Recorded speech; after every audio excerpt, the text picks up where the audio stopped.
Welcome once again to Hunters Entertainment on twitch.tv. I am Noxweiler Burf, your game master and guide tonight through the dark and challenging world of survival horror. Tonight, as we do every Tuesday evening, we're playing Outbreak Undead. This game is not for the faint of heart. And I, as the game master, have already confirmed consent with each and every one of my players. Our lines and veils have been very firmly drawn, and we have safety protocols in place to assist and protect everyone at the table. We ask for your consent, too, and we encourage you to read the content warnings closely. This game offers us all opportunities to explore dark themes and to shine a light on the human condition in the safe confines of our imagination. That takes bravery, and it also takes the support of each and every person at this table. Not every character being played here has the same objectives and motivations as the others. Some are working against each other and are in communication with dark and dangerous outside forces. You see, in this world, there are no magical swords that can be discovered here, no valiant knights or castle walls to safely hide behind. The dangers here are far worse than dragons and magic. They wear the face of a world that is very familiar, but died very much a long, long time ago. It is now an echo, the dying gasp of a civilization that seems so very familiar, but is utterly alien and strange. Still, in the greatest darkness, hope burns brightest, and we hope to illustrate that here tonight. I would like to thank both JP Jara and Alex Hillman for all of their help in making this happen. This campaign is brought to you by the entire Hunters team, and we are very grateful that they are willing to allow us to tell these stories with you. Additionally, we would like to encourage you to please sign up for the Scry program in our panels below. You can engage directly with the communities of the apocalypse. You take on the role of a survivor yourself, and you can help to divert resources and goods to where you think that they are needed most. Your choices will mean the difference between life and death, and they are linked to the settlements within this rag and bone universe. Our tireless Undead moderators are in the chat now, and they're prepared to help you by answering any of your questions and supporting your efforts. If you enjoy the content that we're bringing to you, we ask that you do make a little noise for us on social media. We want to help grow and bring more survivors into the fold here. Join us in our Discord and connect with others who you feel might enjoy this particular brand of Dark Ride, and bring them along with you. Enough of all of that, however. We have much to do, and I don't wish to waste any time. Allow me to introduce the players in tonight's Nightmare. Michelle, would you like to talk a little bit about yourself and who you'll be portraying tonight? Yeah, hi, I'm Michelle Wynn Bradley, and you can find me on the internet at I am Chubby Bunny. I play here as a regular cast member every Tuesday, obviously. I'm also over on Official Paizo's channel. Usually every Wednesday. We have a small break right now between seasons, but something cool is coming soon there. And you can also find me on the Total Nerd YouTube channel. I do hosting I talk about video games, and I play video games, and I'm very bad at them, but it's very fun. I play Juniper Song in this story, and I also play Olive Song. Olive is Juniper's other personality that comes out when things get a little too rough, I should say. Right now, in the story, I have just tried to kill a fellow teammate, played by Melee, who's on here tonight. Her name is Rowan, and I decided that she needs to be dead, so that didn't go too well. I think she escaped, and then I ran away with Digger, I believe, and some really bad stuff's happening that you will see very soon. So stay tuned. They will indeed see very soon how bad things have gotten. We're very interested to see how it resolves itself. Meanwhile, Markia, would you like to introduce yourself? Talk a little bit about what you're doing on the internet and who you will be playing tonight. Hello, I'm Markia McCarty. You can find me on Twitter and Instagram at Markia McCarty. Here on Twitch, it's Darth Markia. And this Wednesday, I'm going to be doing a live stream for my show Something Scary, where we do animated horror episodes weekly, but it also is a podcast where I narrate horror stories. So we'll be doing that live 3 p.m. PT on youtube.com/snarled, where I'll be doing stories, tarot, crystals, everything, all that jazz. So go ahead and stop by if that's what you're into. Otherwise, on Mondays on twitch.tv/roll20 app, I'm part of Kids on Bikes, where we have spooky small town adventures, where we are children in the town of Techburg. And right now, I play a little goth guru girl who believes that demons are amongst us and carries Himalayan salt to throw in their faces. So who I am playing here, I'm playing Achira Sampson. Achira Sampson is stealthy. She's a rogue. She's usually strongest when she's on her own. And now, the way that circumstances are, she's on her own in more ways than she even realizes right now. She has just been hunted by a gigantic Romero, which apparently was stalking her for months, withholding a scrap of her jacket. This is unheard of in this world. She's been living in the apocalypse for over 20 years, and this is a first. I wonder how she's going to handle this now. Things are changing very quickly, and I know that we all wonder whether or not Achira will be able to make it through her current predicament. Last but not least, I would like to introduce Luis. Luis, would you mind telling us a little bit about what you're doing on the internet and who you'll be playing tonight? Sure. I'm Luis Carrazzo. You can find me on Instagram, Twitter, all the social stuff just by entering my name. I have a couple of TV things that are around the corner that I'll be able to announce when they're about to air on my social media. And I have a short film that just got accepted into another film festival that I'll be able to specifically announce next week. It's called Of Hearts and Castles. It's been doing a festival circuit, and it's in a Portland festival right now. And another one that I can announce next week. Really happy about the work in that one, and I hope people get a chance to see it when you can. I'm playing Lampwick. Lampwick has been very fun. Pre-apocalypse and through, even the present day, Lampwick has been able to kind of hone in on that kind of vacancy in another person, that sort of emotional void, and been able to kind of then funnel into them something that he was able to recognize was missing. And it's been his survival tactic to manipulate people sometimes and gaslight people sometimes, but it's been his go-to strategy. But I think all for good reason. I'm sure he believes he's just trying to stay alive.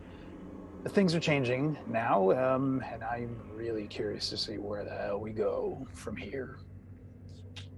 Lampwick has been a very interesting character who has challenged not only the other players, but the world around him more than once. I'm very, very interested as well to see where he ends up after all of this resolves itself.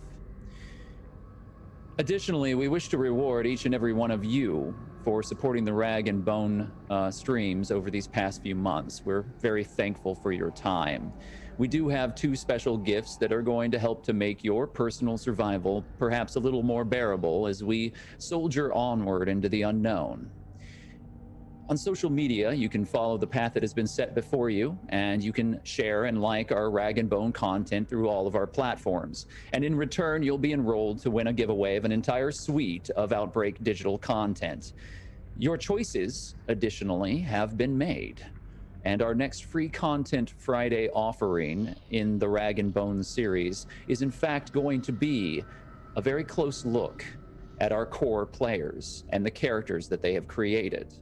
You're going to learn things about them that we have not released to anyone before. So you can find that content on DriveThruRPG, and currently you can download Rag and Bone Ground Zero, which is the first chapter in a series that is going to be ongoing this entire year. You get to receive an intimate introduction into the world of this campaign, and in the future, you're going to be able to help determine what is included in every next installment. It's a small way that we can thank you for your time and your involvement. But enough of all of that. It's growing dark. We should get moving.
The world ended on Monday, May 29th, 1995. The sky fell, and the dead would not die. Civilization quickly collapsed, and the sickness spread like lightning to even the most remote reaches of the world. They called it many things, but it started out simply as another round of the summer flu. It became something far, far worse. H195, commonly called Legacy or the Reaper's Kiss, was as deadly and horrible as it sounded. The dead seemed to become even more infectious after they passed away. The very pillars of the world around us shook. Civilizations collapsed underneath the weight of a system that was not prepared for the attack of an unseen enemy. Invisible, spreading, it killed indiscriminately, completely. At first, it seemed as if no one was immune to the airborne strain. But eventually, it became apparent that 0.01% of the population had a natural immunity. However, even those lucky souls couldn't withstand a concentrated introduction of that virus, be it through a bite from the walking dead, a scratch, or blood-on-blood contact. It would take them just the same.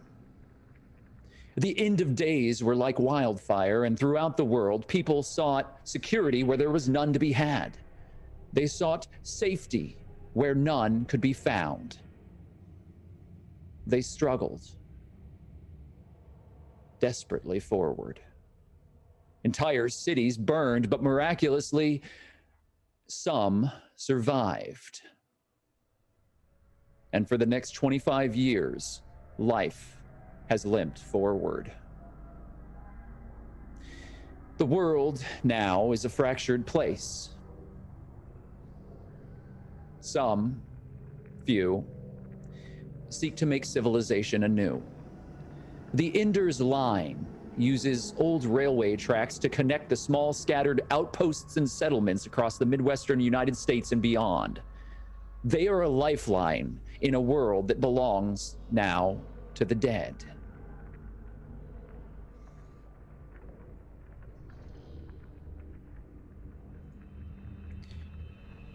Lampwick, the year, as far as you can tell,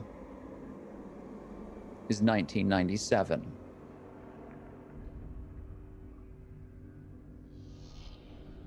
You're exhausted, covered in sweat. You have a small cut over the right brow on your forehead, and it stings. There are quite a few very harsh, jagged thorns that are connected to vines, and you have pushed your way forward through this heavily overgrown forest, desperately seeking an elusive deer.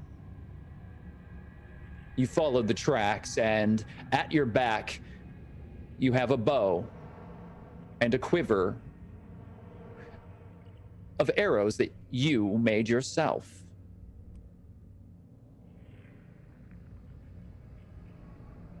You've been out now hunting for over 4 hours. The rest of the small group that you have been traveling with has been doing their best, the best that they can. And you have found a new purpose in your life, a new reason to move forward. At first, it was a shield to you, a way that you could protect yourself, that you could endear yourself to others. You had done what you have always done. Lampwick, you have created a shield around you and woven together another confidence game. However, after you fell into a dark depression, given the world around you and the consistent threat that surrounds not only you, but everyone in this world now, knowing that the military has utterly failed and fallen, and that the government is gone. As far as anyone can tell, as far as anyone has heard, there is no support. There are no saviors. There is no one to find you and rescue you. The only way to survive now is to remain vigilant, to be careful, to protect yourself, to arm yourself, and to watch for the dead. But more importantly, to watch for the living, to ensure that those that you trust do indeed have your best interest in mind.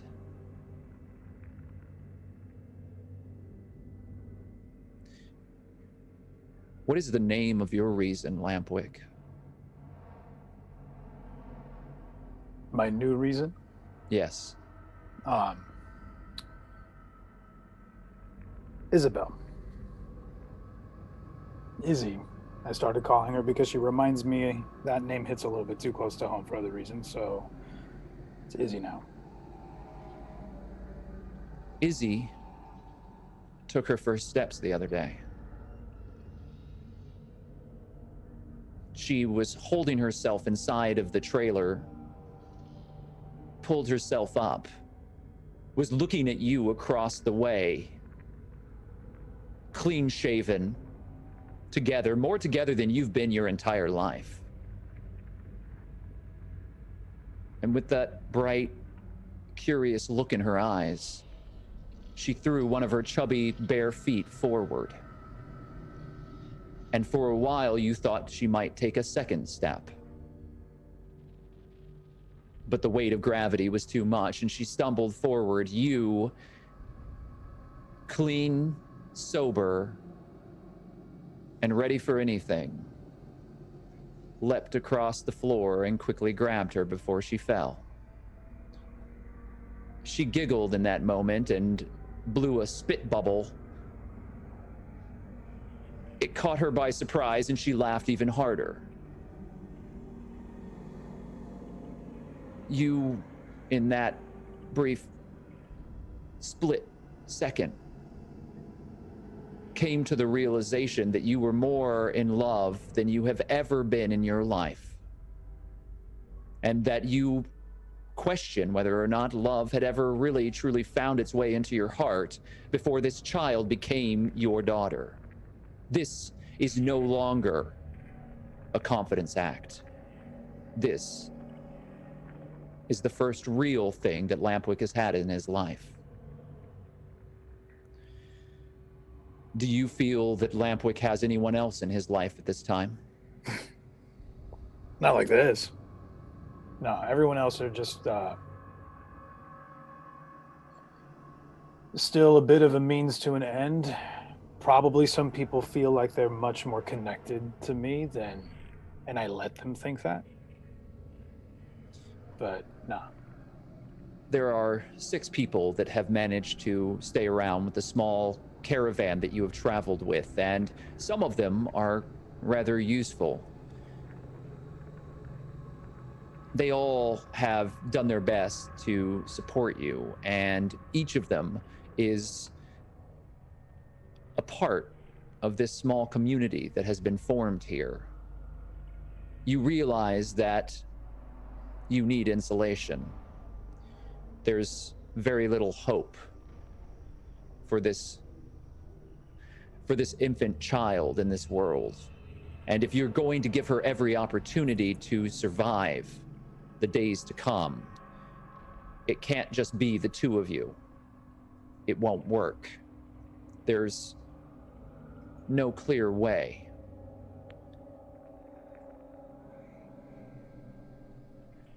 Bert and Margaret are in their early 50s. They have with them an assortment of people that have traveled alongside them now for a while. They have an advantage. Bert used to operate a number of traveling carnivals. And when everything fell apart, Bert and Maggie were already on the road.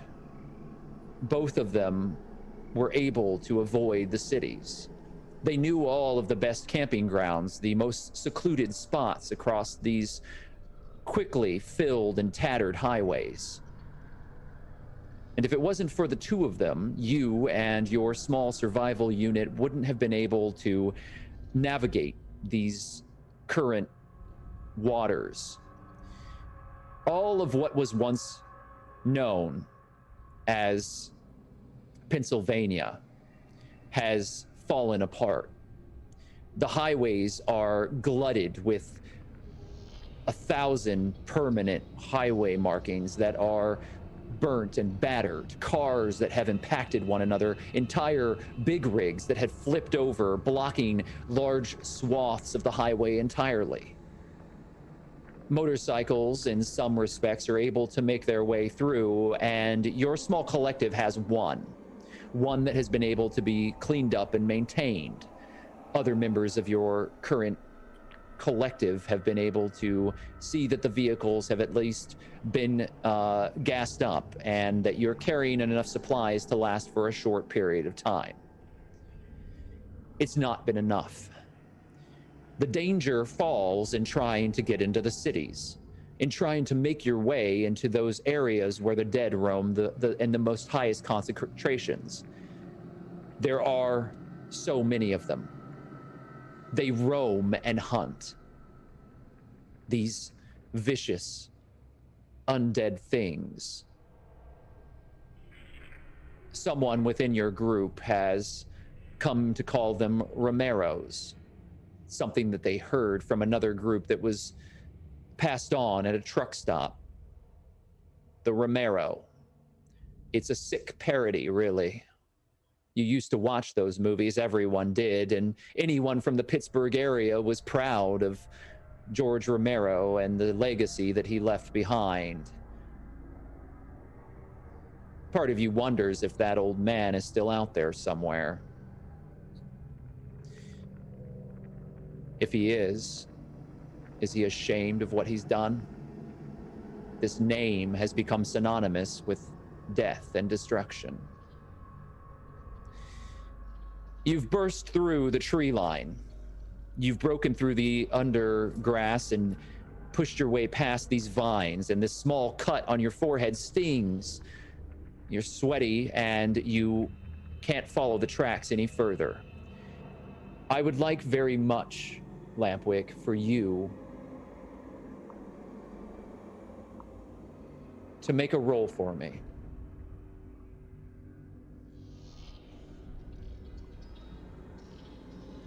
Okay. You're trying to track the deer. Do you have anything that will allow you to benefit yourself as you're attempting to seek out this prey? You've been moving through the woods now for a while, and I don't recall, is Lampwick very well trained in many of these arts now? Before the fall, definitely not. This was not his go-to, his profession. But he is a survivor and he's adaptable. So I think that I would have found someone who was at least around the people that I was around the best at this, and they would have taught me. I would have found a way to get them to teach me a thing or two. Maybe to, how to take softer steps and what to put underneath my shoes so that they're padded a little bit more. Maybe I have some binoculars that I can use. But this isn't what I'm good at. It's still, in present day, not what I'm the best at. Understandable. This is a skill that you've taken on by necessity. Others are available and have hunted with you in the past, but it is something that you're trying to improve on. You know that many of these older survivors, they're not doing well. There are plenty of other things that can take you out of this world. The living corpses that incessantly hunt you are just one of the many dangers of a collapsed civilization. A bad cut can become infected. Dysentery can easily work its way into you if you're not careful about what you consume, if the water is not properly boiled. There are many dangers. However, looking at your character sheet, Lampwick, I see that, of course, you do not have anything that has specifically trained you in this art, but I will say that there are a few of the elder members of your camp who have worked with you to teach you the basics. You are struggling here because you're not very good at this. However, because of Izzy, you know that if food is going to be available, you have to be able to count on every resource at your disposal, including yourself. So I would like for you to make a spot listen check for me, please. I'm going to add 3 black dice of difficulty to it. Got it.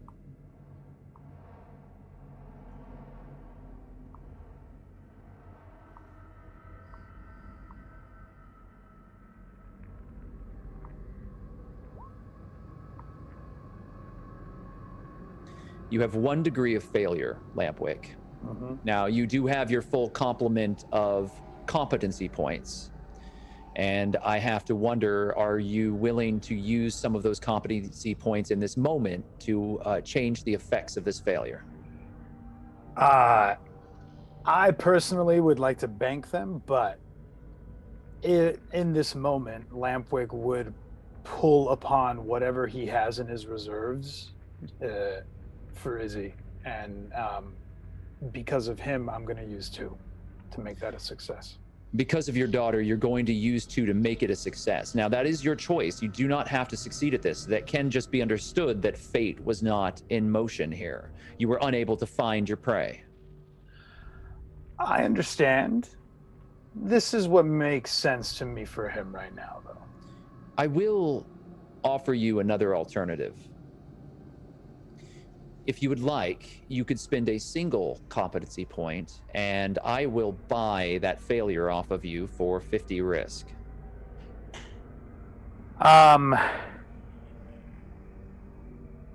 Yeah. That works. Because whatever happens in the past is gonna, in one way, shape, or form, gonna have an effect on him in the present, and this will, this could be one of the ways that it plays itself out.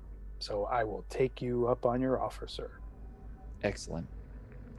I will increase my risk by 50. You have succeeded. And as you are about to give up, Lampwick, you see the tracks and a small trail of what looks to be fresh blood. You realize that the vines and the jagged thorns that you have also been struck by have clearly affected this deer. You were uncertain, but given what Bert has taught you, you feel as though this might be a fairly large stag. It may provide meat for quite some time, and it is a valuable prize if you can catch it. You begin following the trail carefully, and it leads into a very tight, jagged crevasse that is broken down into the side of some very sharp, hilly segments at the base of a mountain. You begin picking your way through. What would you like to do here, Lampwick? I'm going to. I want to continue to kind of sneak my way and listen. I want to know if he's injured. I want to see if I can tell if he's making any sounds. If he's I don't want to spook him away though, because if he's injured, then he's going to be a little bit more spooked out. So I want to continue to follow the trail, and take a look. So because you said that there's like a. Am I like at the edge of a cliff? You are in on the base of a very deep crevasse. So as you start to go further down, there will be cliffs on either side of you, creating a funnel. And those walls will start to narrow, and it looks as if the deer has actually escaped down into this area, attempting to escape you, but it might make it very easy to kill if you're able to fire at it in this confined space. I will. That's what I want to do. I want to get this deer, and if he's made it easier for me, then thank you. I'll also have my hand. If we start to get into like a smaller, more enclosed space, then I'm gonna. I have like a long, like a knife. I was gonna say a dagger. Just in case, actually using the bow and arrow in a smaller confined space isn't practical, I can pull out a knife, use that. All right. I would like for you to make another spot listen, but then I would also like, well, make the spot listen first, please, Lampwick. Got it. Degrees of difficulty? No degrees of difficulty on this roll. Got it. There is an echo here, and you can hear everything around you very easily.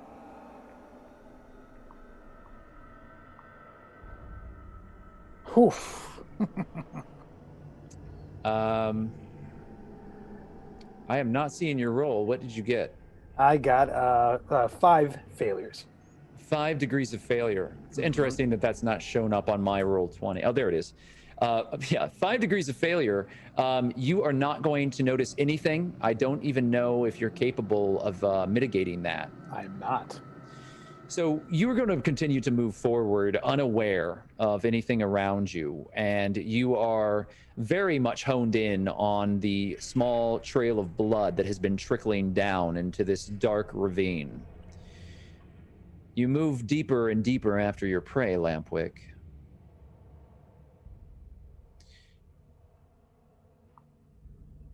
And then you see something. It is a shadow at first. This tightening rock wall on either side of you opens up into a much larger area. And here, at first, as your eyes adjust to the darkness that you found yourself in, it is approaching nightfall. You see the shattered remains of a helicopter. Its broken propeller jutted outward, stuck between a number of the rock walls, and the body of it is suspended from a number of rocks, and it hangs there at a jagged, strange angle within this deep crevice that you found yourself in. On the far side, you see that there is no escape for the deer that you have tracked. It is, in fact, a very large, five-pointed buck. It has dark eyes, but you see a reflection of those eyes as it looks to you, and it seems to see through you. You do not sense fear. It stamps a hoof. What would you like to do? I am going to keep my distance. I'm going to take a step back because I'm going to perceive that stamping. It's cornered, stamping his hoof, and doesn't seem to be. He's looking through me. I want to turn around and see if it's looking not just through me, but looking at something that's behind me. You turn around. And as you do, you see the figure at the far side of the corridor.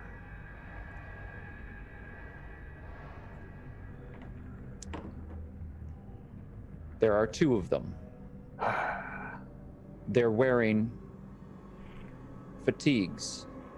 Their heads at first you thought were unbelievably large, but then you realize that they're wearing helmets. Their bodies are broken and they drag themselves forward slowly. You hear them.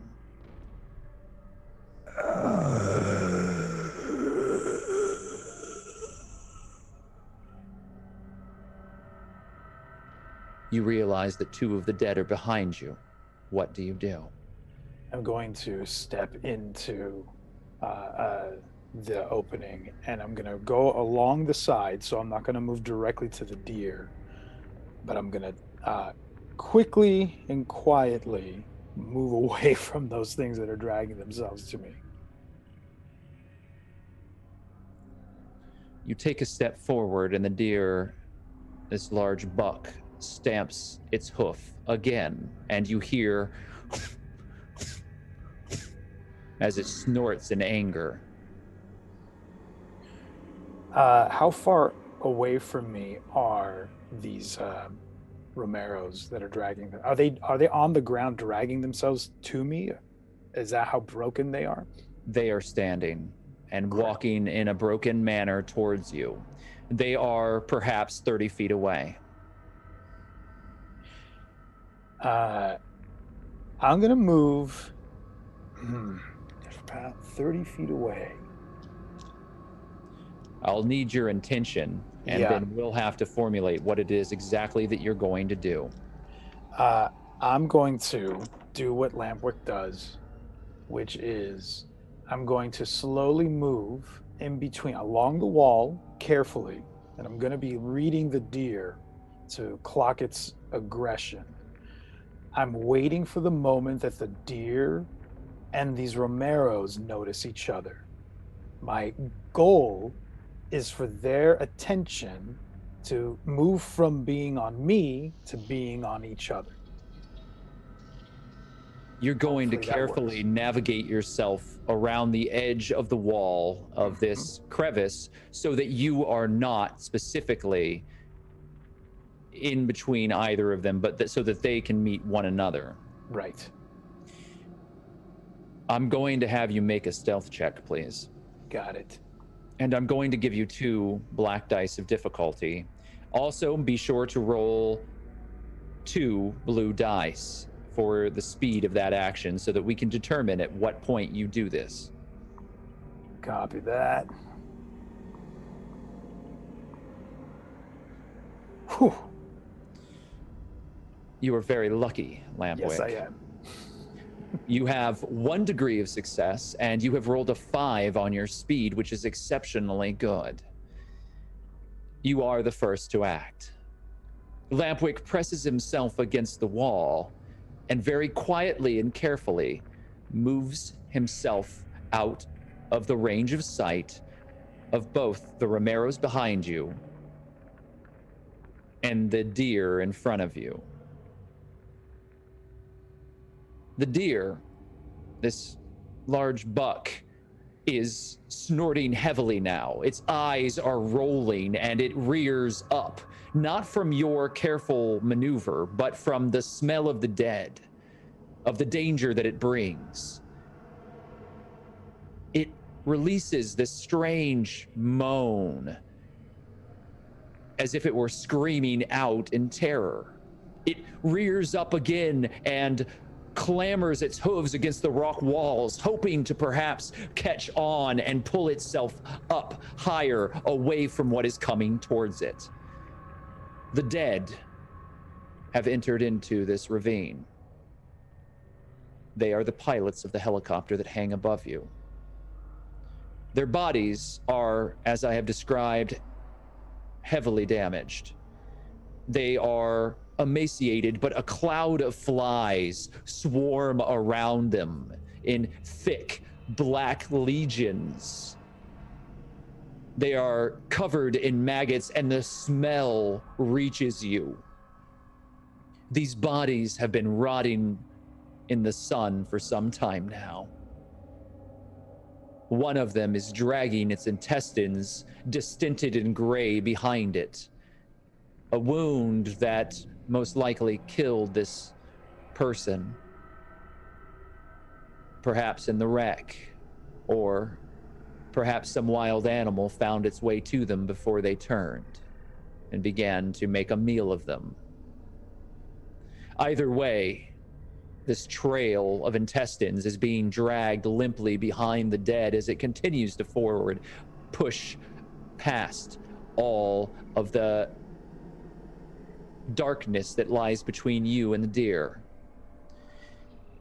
The buck continues to protest, and eventually, realizing that it cannot escape, it rushes forward, goring one of the Romeros, lifting it up off the ground and impaling it with its large antlers. It tosses the dead across the ravine, and the dead fall right at your feet. Oh. There is a crunch and a breaking of bones, but also a splatter as gore splashes out across the ground, and you can see that this Romero is in fact still alive. You hear it. It is face down. As its hands, broken, press its body upward, pulling itself off of the ground with a wet slickness that pours forth from its face. This opponent is much closer to you now, Lampwick, than the others have been. The second Romero, however, lunges forward and grabs onto the deer by the neck and is biting it, pulling its flesh, and you hear it scream as it attacks. The deer is bleeding heavily and fighting a battle that it most likely will not win. It is now time for you to state a new intention, Lampwick. I'm going to take out the one that's right in front of me. Do I have a spear? It's been my staple kind of weapon. What I have at this point had access to a makeshift spear? You have a broom handle with a combat knife that has been duct taped onto it and wrapped with rope. Lovely. I would like to take that and strike the one that's right in front of me, right through the skull. I will allow you to make the strike, but I will remind you that they are wearing helmets. Right. Instead of through, is his face towards me? Can I strike him through the face? Or is the helmet covering his face as well? The Romero landed face down and is pulling itself up now. You are only seeing the back of its head. Got it. If it's just pulling himself up and he's on the ground and he's already hurt, I'm gonna then the other one is on the buck. You know what? Then I'm just gonna. Oh, fuck! I gotta take this thing out. I'm going to take this makeshift spear that I have, and I'm gonna take it right through the back of its neck, whatever part is exposed, and try to like sever its spinal cord and stick it right through it into the ground. If that is your intention, I will have you roll your attack along with 2 black dice of difficulty, a single white die for depletion, of which if you roll the hunter symbol, you will alert me to that fact immediately, and 2 blue die. Got it. Here we go.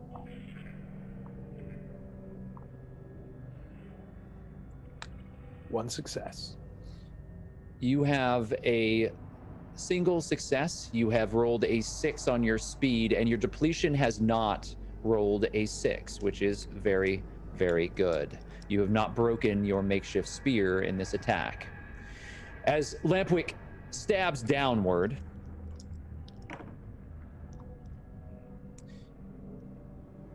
never mind.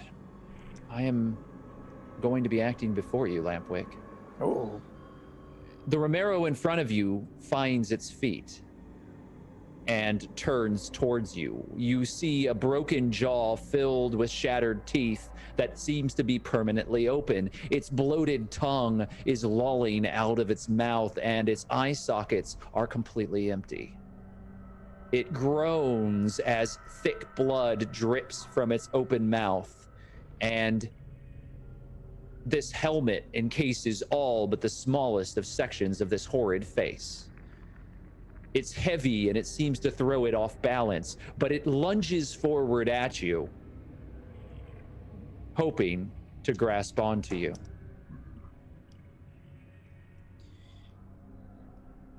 It grabs you, Lampwick, and tries its hardest to pull you closer. I want you to make me a dodge roll, please. Got it. Here we go. Any difficulty dice or anything? No difficulty dice are going to be added. And no blue dice. No blue dice, as this is replacing your action. Got it.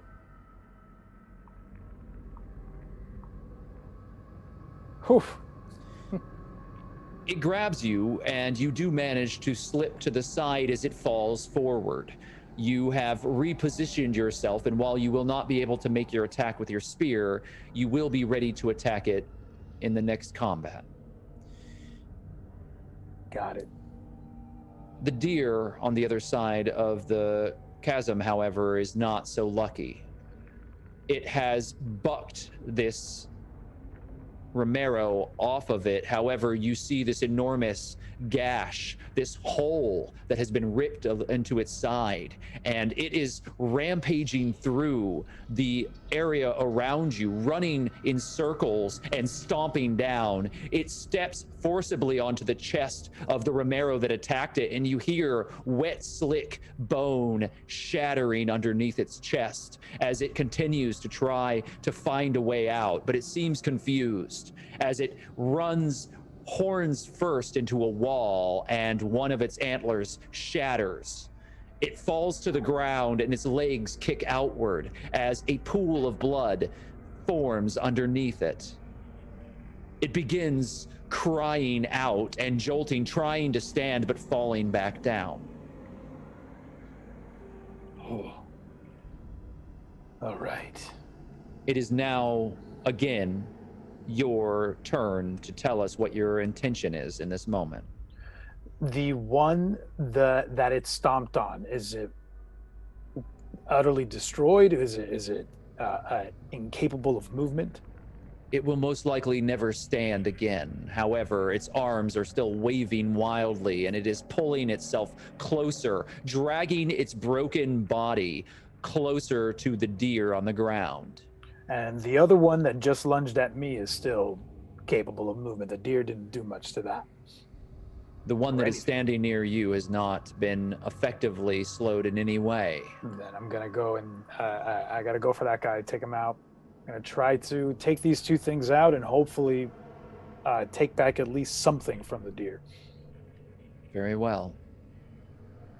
I will have you roll 2 black dice, your white dice for depletion, and 2 blue dice.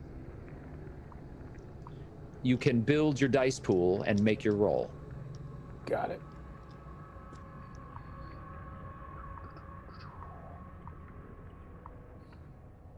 No. That's not working. It's more than not working. It is a catastrophic failure. You have 5 degrees of failure here and a speed of 7. You did not hit your depletion, so the spear is still intact, but given the catastrophic roll here, unless you would like to do something about that, I am going to have you break your weapon on the helmet. I think that's fair. There's nothing I can do to that, so I miscalculate and I try to go for the throat, and it moves just a little bit, and I hit the helmet, and the spear breaks.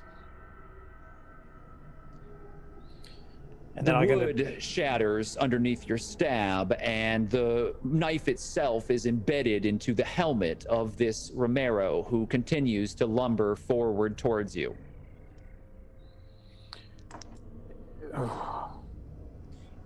It grabs forward, but it is clumsy, and it misses you, stumbling past you.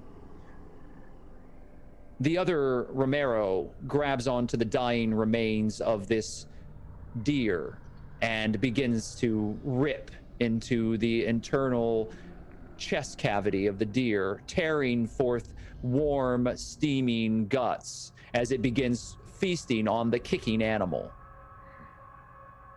What would you like to do? It's already eating this. Based on my knowledge of, how infectious they are, and that there's already a gash in the deer, and this thing's already gnawing on the deer, do I understand that this is no longer salvageable? Most likely, this is a lost cause. This deer will be contaminated and unable to be eaten. Certainly, if anyone knew about the meat itself, it would be a risk, one that you would have to watch very carefully.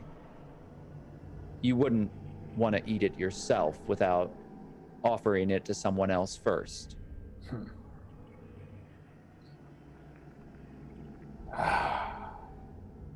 Okay. I'm going to cut my losses, and I'm going to let these fuckers have the deer. I'll remind you that hanging above you is an entire military helicopter. I want to take a look at. Actually, Is it completely wrecked? Or is it hanging? Does it look like it might that there's a potential for it to like fall onto what's underneath it? How precarious does it look?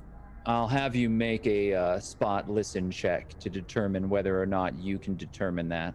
Unless you have a specialized engineering or some sort of skill that might assist you more. I do not. Any speed or difficulty die? No. You can make a straight roll on this.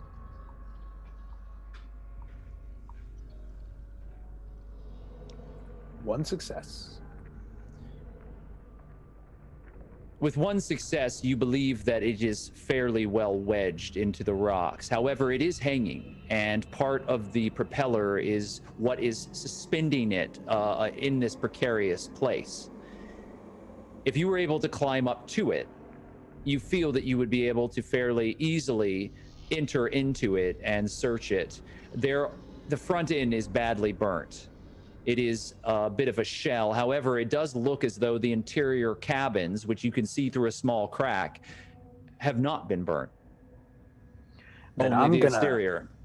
I am absolutely gonna let these Romeros feast on this dying carcass, and I'm gonna find my way up. I want to see what's in this helicopter. Very well. If you're going to climb, you're going to need to make 2 rolls for me. The first thing that you're going to need to do is escape this Romero that is very intent on getting a hold of you. You can make a dodge check, and we can see if you're able to get away from them. And if you are, the subsequent round, I'll have you roll to see if you can climb. All right, let's try to dodge this guy. I will add no difficulty dice because the helmet makes this Romero very slow and cumbersome. Got it. Let's get out of this guy's way. Whew.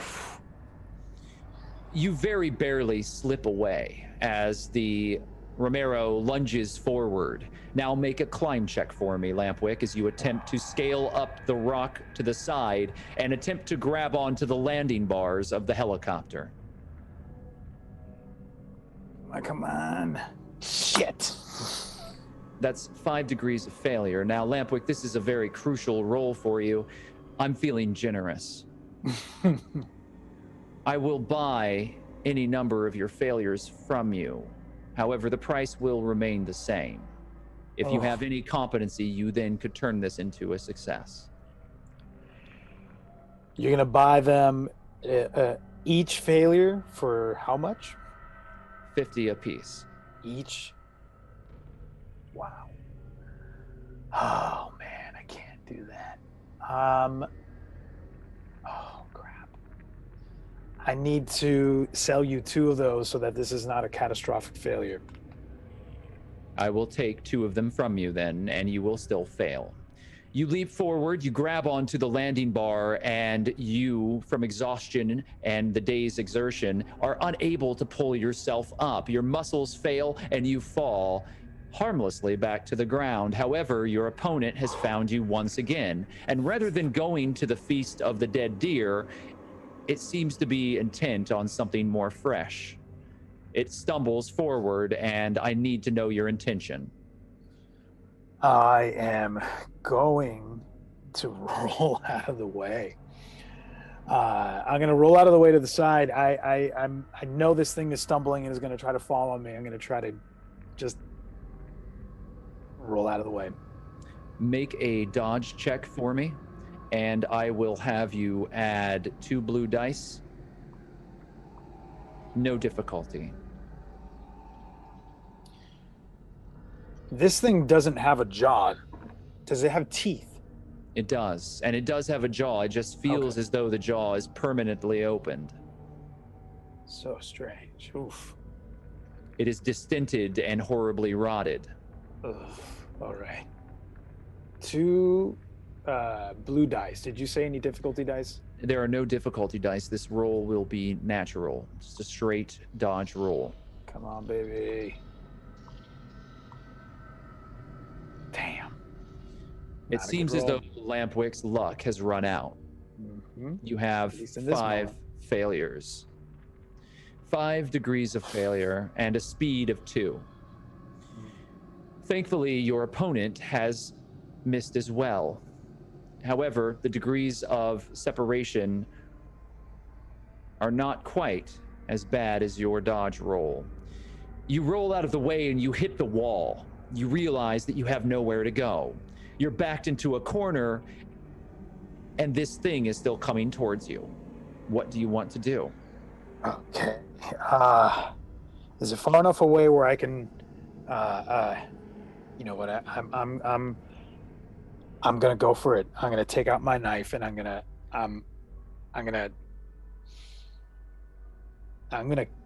go for its throat. You know what I'm gonna do? I'm gonna do this. I'm gonna stab him in the chest with my knife and push him off of me. If there's All no right. escape, then I'm gonna meet him. Make your attack then for brawl, and I'll have you add no difficulty dice because what you're really attempting to do is just push him. It is not trying to strike him in the face. You can make this as a straight roll and add 2 blue dice to that, please. Got it. This is a brawl. It is. Got it. Oh man, come on. Whew. With 2 degrees of success and 3 degrees of failure on this side, you have managed to press forward and you have very easily shoved this Romero onto the ground. Do you wish to press your attack or will you be trying to escape it? He's on the ground, and my knife is in his chest. Is that right? Correct. I'm going to back away from him, and I'm going to take out my bow and try to finish him off. Again, like trying to get him in the neck. See if I can at least slow him down a little bit more. He is facing you. If you succeed with a high enough number of successes, this will be a critical shot for you, and you will be able to kill him. Let's try. So make your bow skill roll. You have 2 black dice of difficulty, and you have 2 blue dice for speed. And I've definitely backed away from him. I put some distance between us. Come on. Oop, I rolled that wrong. That's right. Go ahead and re-roll it so that it is the correct roll. Okay. All right. Well, that's a little better. Well, your speed is much slower though. So you pull the bow out, and this makes sense because you're knocking an arrow, you aim, and you're about to fire. Mm-hmm. Now, given my failures for this Romero and the fact that it is on the ground, you will need to remove your degrees of failure to be able to make this a success. Is it something that you're willing to do? No, I'm okay with keeping this as is. Your shot rings across the space between you and this Romero, and it punches into the creature's neck, and the creature gurgles, but it is still very much active as you have pierced through it, and this now feathered quill of an arrow is jutting out at a strange angle, and you can see the bright tip of your arrowhead poking out from the other side of the neck. The gurgling noises that this thing is producing now are quite disturbing, but you have done very little to slow it down. It continues forward, and it's trying to stand, but cannot. It stumbles forward and falls back down again. What would you like to do here, Lampwick? I hate this, and I hate Lampwick hates that. I still need other people to help me even now. And I know when this dance is more than I want to do. The deer is gone, the helicopter's there, and I want to get to it but I'm not going to be able to do this on my own. I'm going to let this gurgling thing keep gurgling, because that's going to help us, hopefully, when I come back here with backup. I'm going to leave. Very well.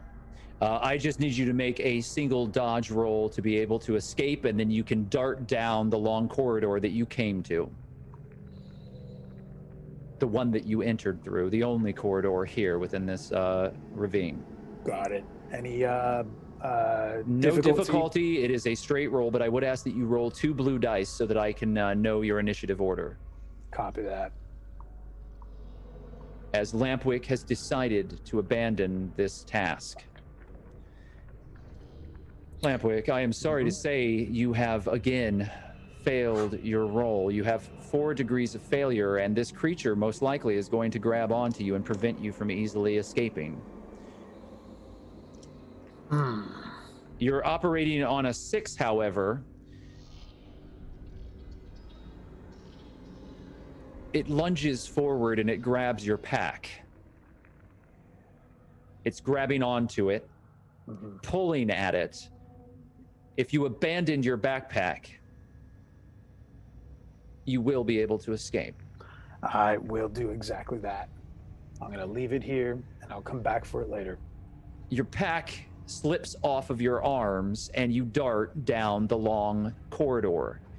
The rocks are on either side of you, and you realize now that it is pitch black. Night has fallen. You struggle forward into the night air. Make a navigation check for me so that you can make your way back to your camp. Oh. It is now dark, so you will have 1 black dice of difficulty. Will do.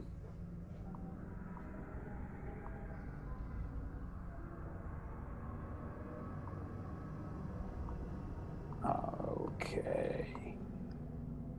Whew. You have 1 degree of success.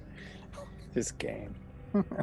And it's enough to get you home. However, it takes you over an hour to find your path and make your way back. And as you do, you push through the tree line and pull yourself onto the ridge that looks down at the small campground. The first thing you see against the night sky is an orange glow that flickers. And as you break through, realizing that you've taken much longer than you intended, you think that the campfires must have already been lit. However, they seem so much larger than they typically are. And then you see it, Lampwick. The caravans are burning. There are motorcycles in a circle around it. There are heavy, dangerous-looking thugs in leather jackets with the sleeves ripped off. On their back, painted, are a series of skulls. Skulls with angel wings. You see the body of Bert, and then you see the body of Maggie piled up to one side. Other members of your caravan are there as well.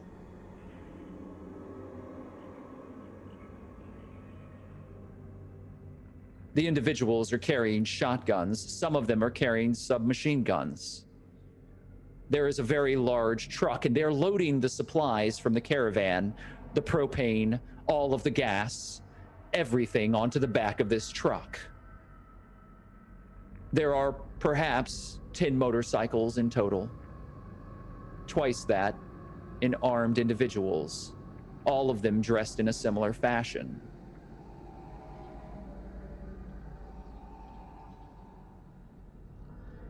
Is there...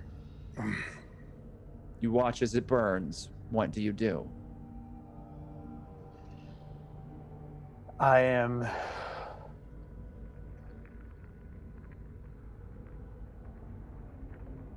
gonna watch and I'm gonna listen for the sounds of a child. I want to hear, listen for Izzy.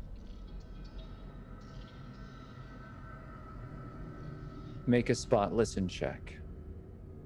No dice of difficulty will be added to this roll.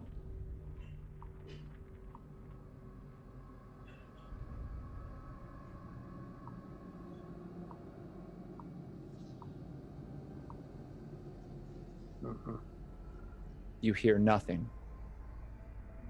It is silent. Other than the sound of the revving engine and the hoots and the hollers of these ruffians as they celebrate what they've done here. They're talking and laughing amongst one another. The bodies are stacked high. You do not see her, but you do see your trailer burning.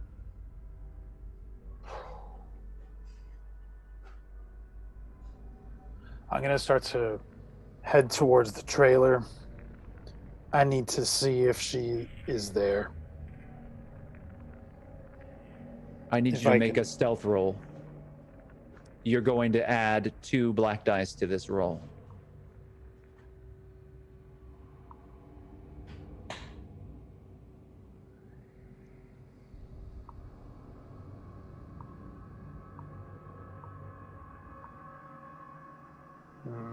I'm not in my right mind.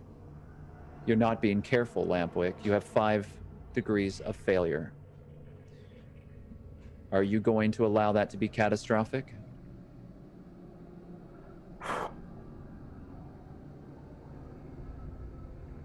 I don't want it to be catastrophic.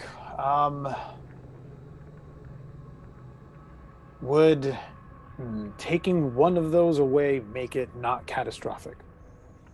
It would make it less catastrophic. I'm willing to use a competency point to reduce that by 1. In hopes that that will have an effect. As you push through the darkness around the tree line, Lampwick, you press your hand against a tree, a small, dead thing hanging out of the ground as you try to stabilize yourself as you lose your balance just ever so slightly, pushing through this rough terrain. It is, in fact, so dead that it snaps and breaks and falls over, making a loud crunching noise as it falls. What do you do?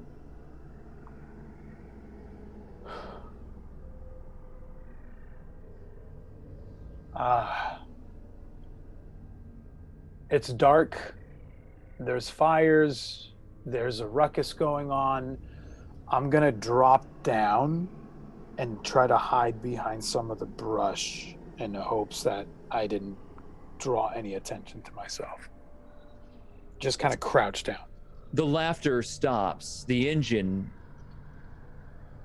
sounds distant as it pulls away from the campground. You hear other motorcycles revving up and a caravan of motorcycles and this truck clearly leave the area. Other motorcycles, however, are still revving in the distance, almost as if taunting. You hear them. The sound splits through your chest as it sounds like some mechanical demon laughing at you.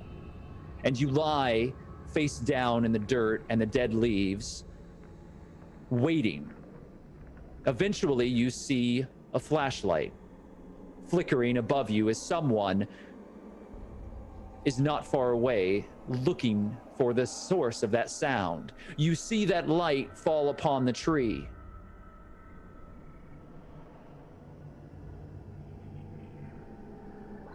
Bulldog, ain't shit.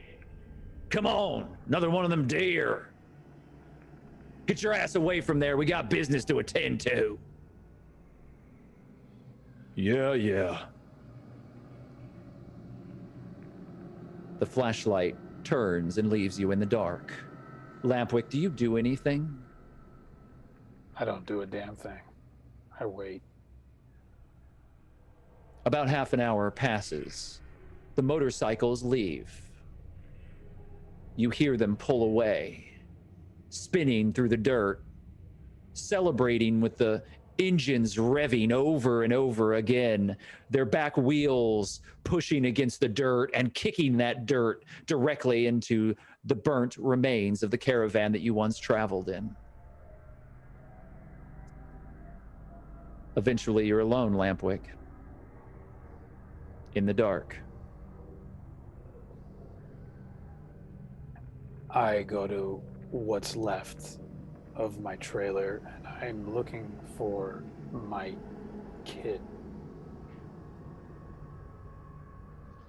There are still low flames flickering across the remains of your trailer.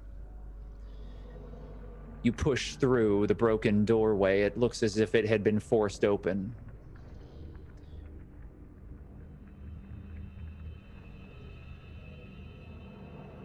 I walk through, and I carefully start to look where I always lay her down.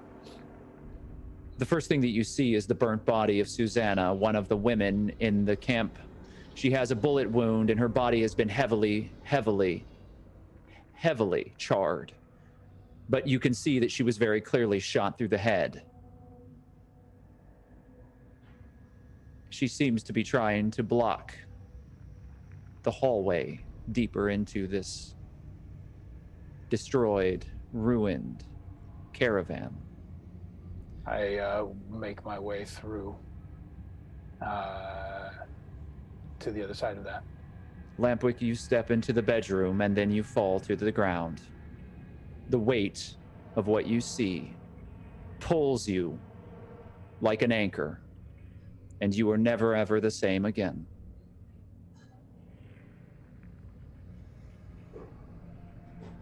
We're going to take a short break. We'll be right back. Thank you for joining us.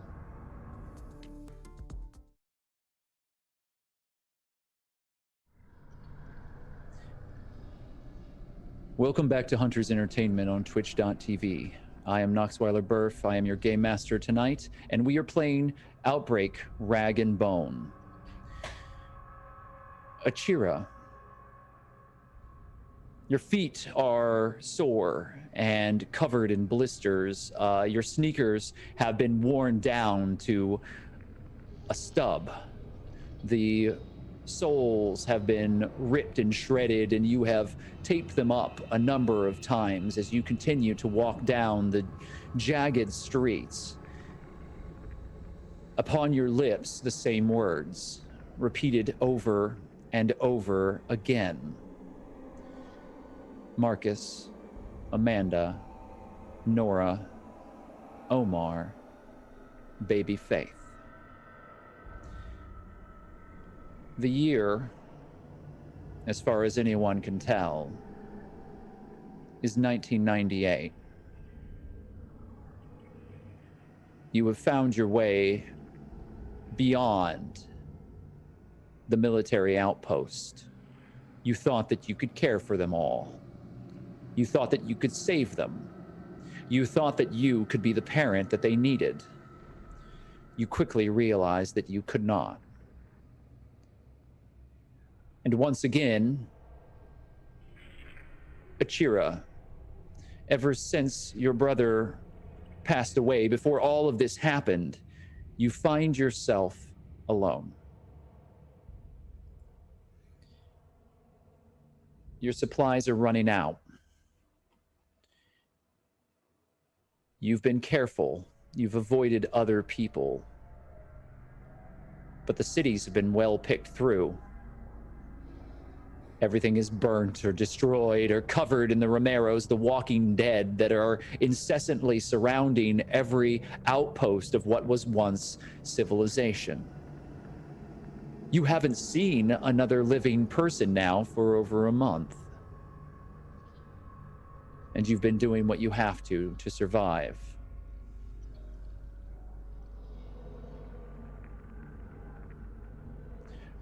What would you do, Achira, in this moment?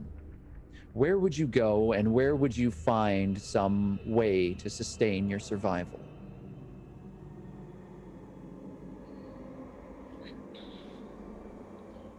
Well, the The only thing people are really good for, people that aren't family, are is to track them and then to take what they have when they go out to get more. Unfortunately, I haven't seen anybody in a while, and the Romeros are everywhere. The bigger cities are picked over and they're dangerous anyway. I'd head for farms. I'd head for rural.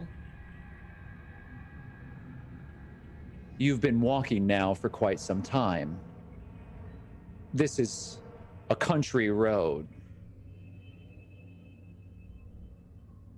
According to the signpost that you walked past maybe 2 or 3 miles ago,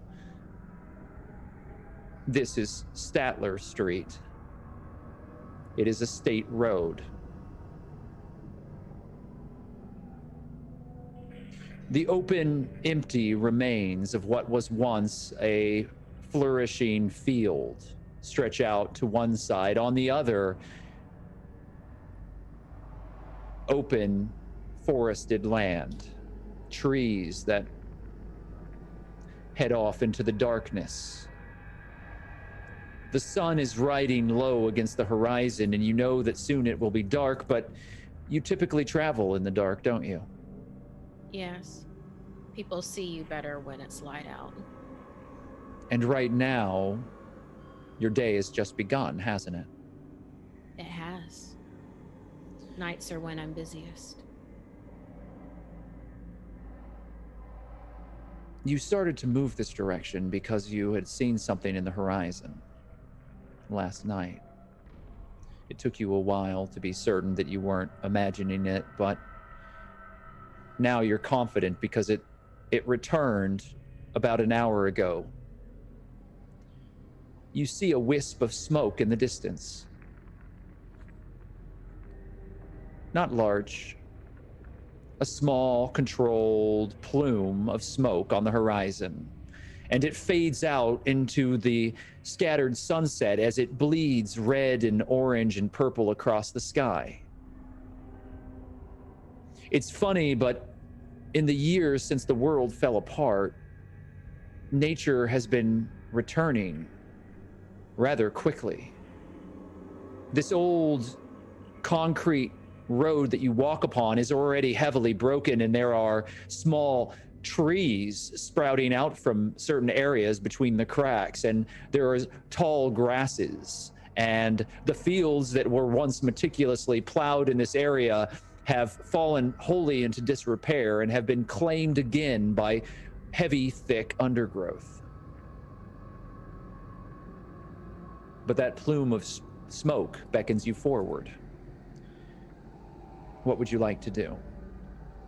I'll never understand why people don't just embrace the dark. That's like ringing the dinner bell for just about anybody. I'm gonna head towards the smoke. I'd like for you to make a navigation check for me, and I won't add any black dice of difficulty to it, but I would like for you to roll 4 blue dice for me. Can I add my recon gear to this? Absolutely.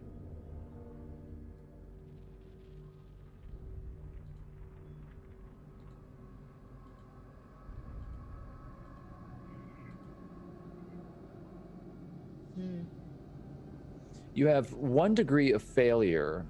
However, do you wish to use any of your competency points to change that into a success? Yeah, I'll use 2 of them. Very well. Using 2 competency points, you are going to succeed. And with that success, you are able to see something in the distance. You're able to maneuver yourself in a way where, as you approach this plume of smoke, you will be able to determine whether or not you are seen. Had you not succeeded, you most likely would have been spotted before you made it into this encampment. Now you have the upper hand. You have the advantage in this situation. You're slipping through the street, moving closer and closer. Tell me a little bit about how Achira would like to approach this situation.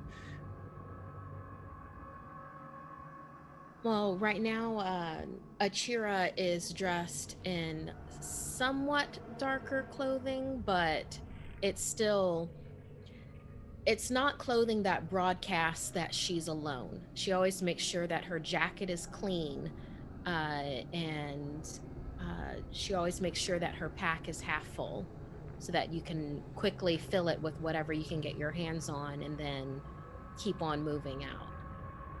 She doesn't like dealing with people a lot, but that's mainly because the people that she runs into, they always want something from her.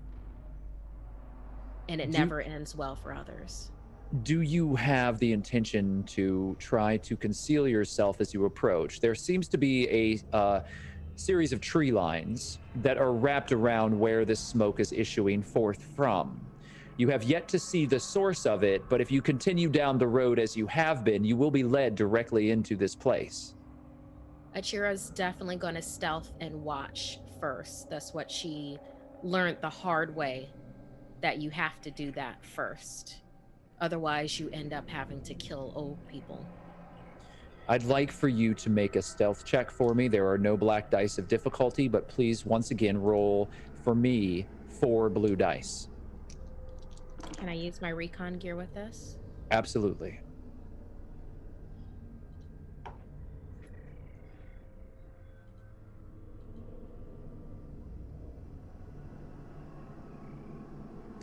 That is 1 degree of success.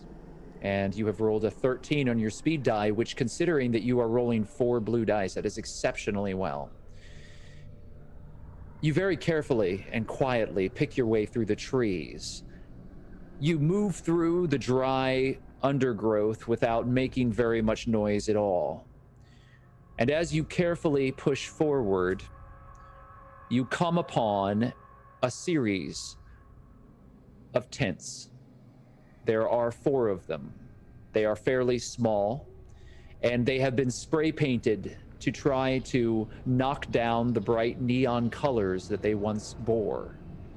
It is clear that these were once sporting tents from the world before. However, someone has taken the time to spray paint a mottled camouflage across them and scatter leaves as well. In the center of the circle that these tents create is a very small rock fire pit. And inside of that fire pit is a very small fire. You see a figure seated before the fire, poking at it slowly. It is a male figure with a bald head, pale skin, perhaps sunburnt across the very top, and a ragged jacket. Next to this figure is an old hunting cap that has been set next to them. They do not move. They sit there. What would you like to do? I want to take a better look around the camp. I want to see if I can nail the demographics of the camp down. If this is an all male camp, there's a certain thing that happens with that. If it's mixed gender, if there are children, that's a different feel for it. Right now, I'm just seeing this one guy. And before I make my next move, I want to know more information of what to expect. You begin working your way around the perimeter as this entire camp has a tree line around it. Make a spot listen check for me, please. There are no black dice of difficulty. You may use your recon gear, and I would only have you roll 2 blue dice this time.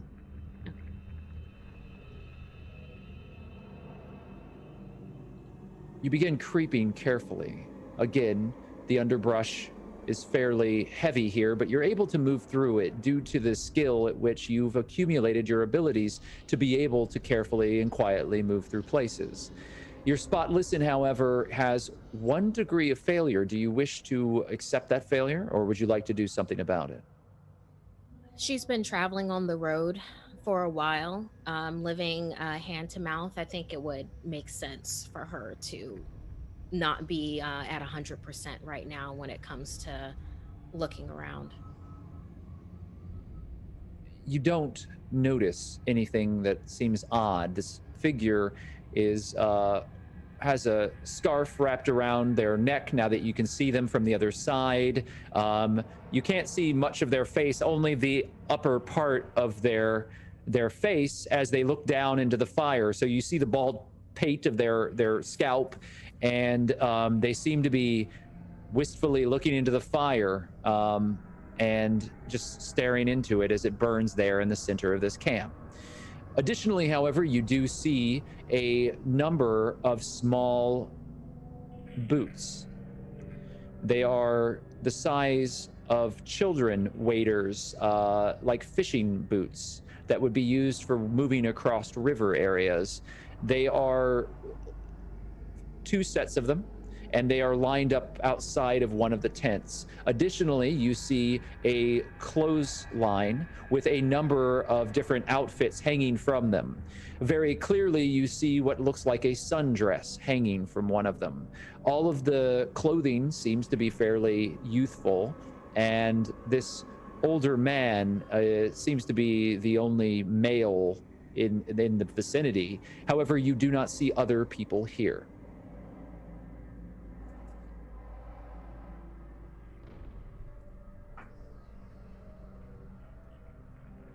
Well, let's go say hi. Why not?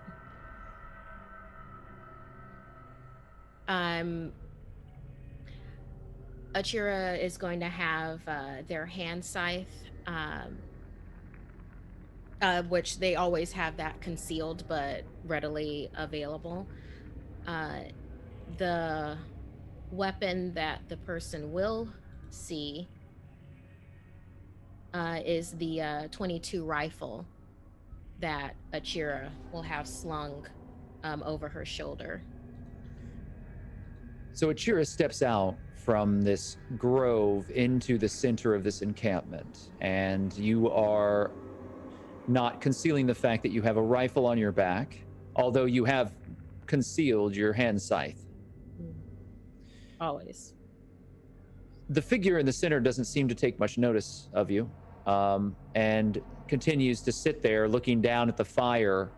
Go ahead and make another spot listen check for me. Still with 2 blue dice? Yes, the exact same roll that you made before. Got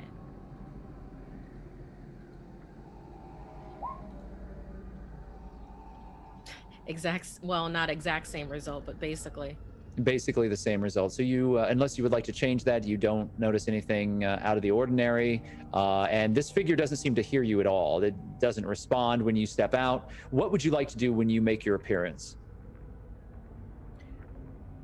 Achira's going to walk away from him. She's not hiding that she's there, but she's not going to necessarily approach him right away as well. Maybe like if he's in the center and she's next to an outer ring of tents, she'll walk around to the other side of the tent to where he would be able to see her and she can see him. Fair enough. You make your way around the side of the tent, and you're not trying to conceal your presence at this point, so there's no sense in having you make a stealth check. You walk around, and you do see a couple of boxes. They look like old ice chests that you would carry with you when you were going to a party or perhaps a sporting event. They were once blue, but you can see that they've also been sprayed with this camouflage spray paint. And there are 4 of them lined up behind one of the tents. Oh, I definitely check those out. You crack one of them open, and inside of it is there is no ice, but it's also not warm. It's fairly cool, and there's water inside of it, and the water seems to be fairly fresh. It's kind of it's cooling a series of plastic wrapped bundles. I'm gonna check out one of those bundles. You grab one of the plastic wrapped bundles and it drips water as you pull it out, and they are steaks. It is food. They are meat that is being cooled within the water that is being held within this cooler. I'm gonna take one of those bundles and put it in my pack. Dry it off with the back of my shirt. Mm-hmm. And then put it in my pack and put the lid back on. Yeah, you don't think it's going to last very long when it's not being cared for, and it is not cooked. It's still very raw, but it's a bloody steak, and you put it into your pack, and there's a good number of those. Do you check the other coolers, or do you move on from here? I'll go ahead and take a quick look at each one. Well, not each one, just 1, 2. If it's all steaks, then I know that this camp can care for itself. Mm-hmm. And knows proper food storage too. Yeah, so there are other bundles there. There are some squirrel and some other things that are different types of meat.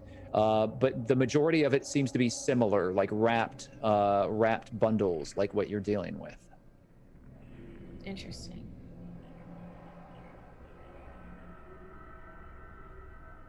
Okay. Yeah, I think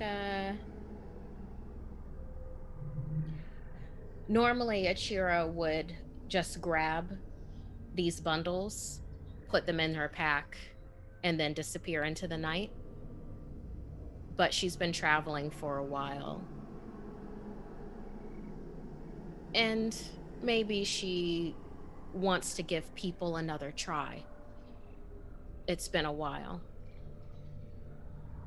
It has been a long time. And given everything that happened at the military installation and what happened after, perhaps it is time to try once more. What do you do? Achira is going to make herself known to the older bald person next to the pit. How do you do this? She'll go up and say,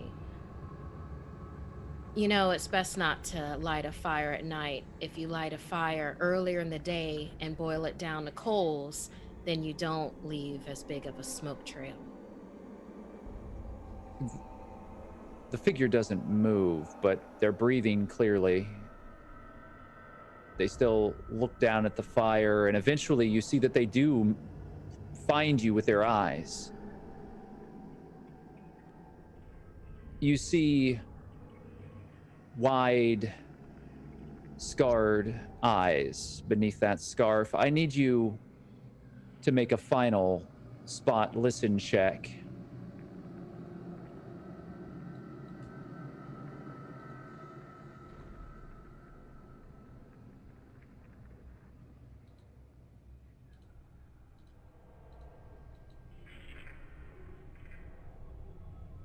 That is 3 degrees of failure. I don't believe that there's anything that you could do to change that. Is that correct? I could, but I'm not going to use the competency points for it. Detect motives, please. And there are no black dice of difficulty added here.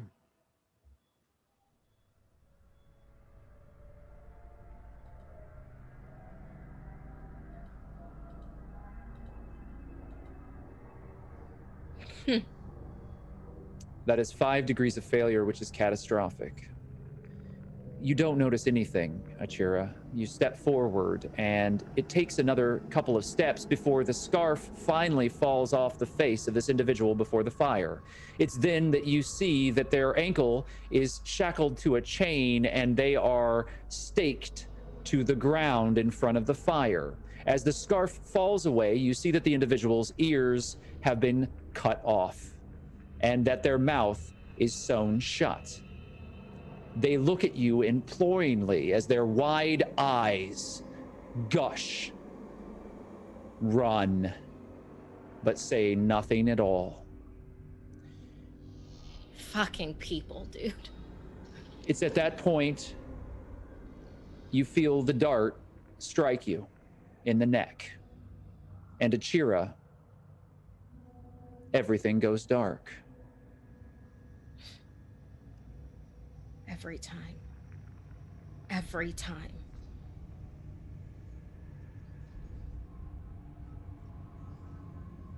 Somewhere else, in another time,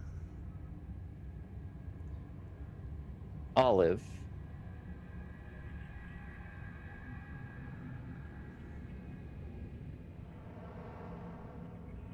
it's cold.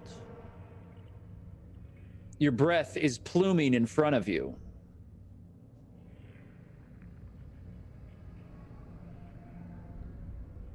You aren't shivering, though. It's already been done. You and your sister are safe again.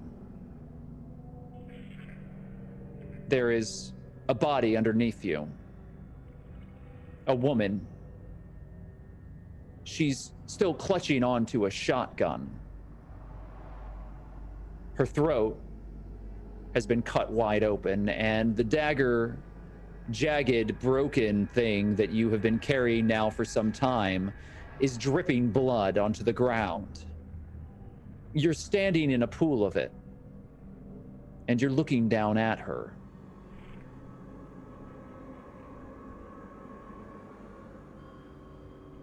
Her name was Zelda. She thought that she could take Juniper away from you. She was very wrong. You don't know why, but so many people that you run across here in the wild seem to think that they have some special ability to make your sister see things that aren't real.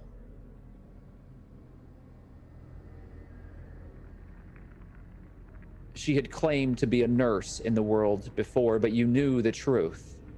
She was a liar, and she was trying to steal Juniper away from you, to poison Juniper's mind, to make her believe that you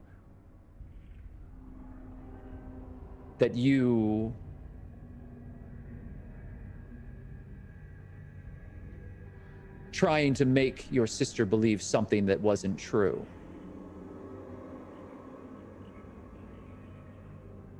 And you stand there over the corpse, and you know what needs to be done next to prevent it from standing back up. What do you do, Olive?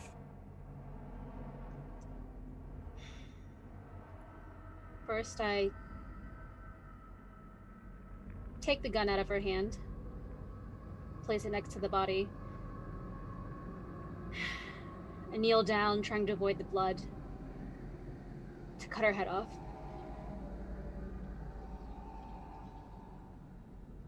You work your way through the sinew and muscle, and now fully covered in gore, you remove the head from the body.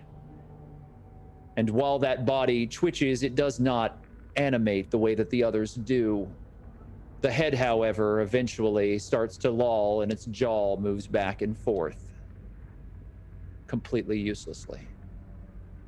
I step on the jaw to remove it from the head.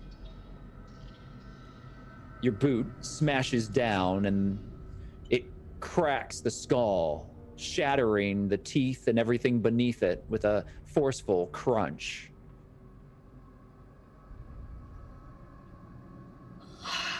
That wasn't so bad, was it? I go over to the body and search it for anything. Valuable food, weapons. You pull the items from this body. There is a backpack that is full of fresh, clean clothing.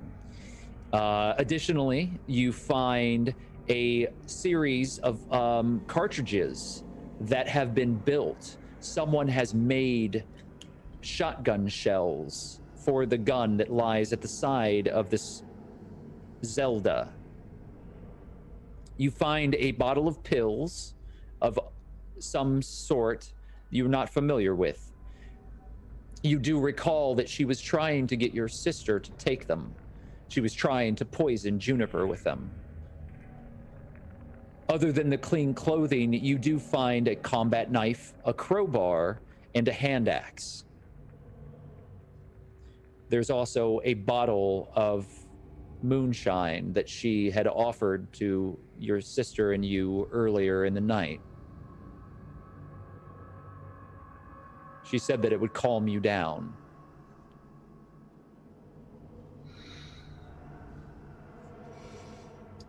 Always the same with these stupid adults. I take the pills, I throw them out into the grass. I take everything else. As you gather all of the items that you have now taken from this corpse, you see the signal that you've been waiting for. It is a little tiny flicker of flame, once, twice, 3 times in the distance. All of you know what that means. There are others like you and your sister that you have come to know in this area. And while you're careful about who you trust, it's easy to fall prey to those who have ill intent for you and your sister without some form of friendship and allies within this strange, wild world that you live within. This is a signal from others like yourself that are wild. And Olive, you have made a few friends, individuals that you trust well enough to be able to share a meal with and information with. This flicker is a signal that they are attempting to approach. You have the ability to create a flame using a lighter that you have. If you wish to do so, you can signal back and allow them to approach. Or you can signal that they should move along, that you're not interested in speaking with them.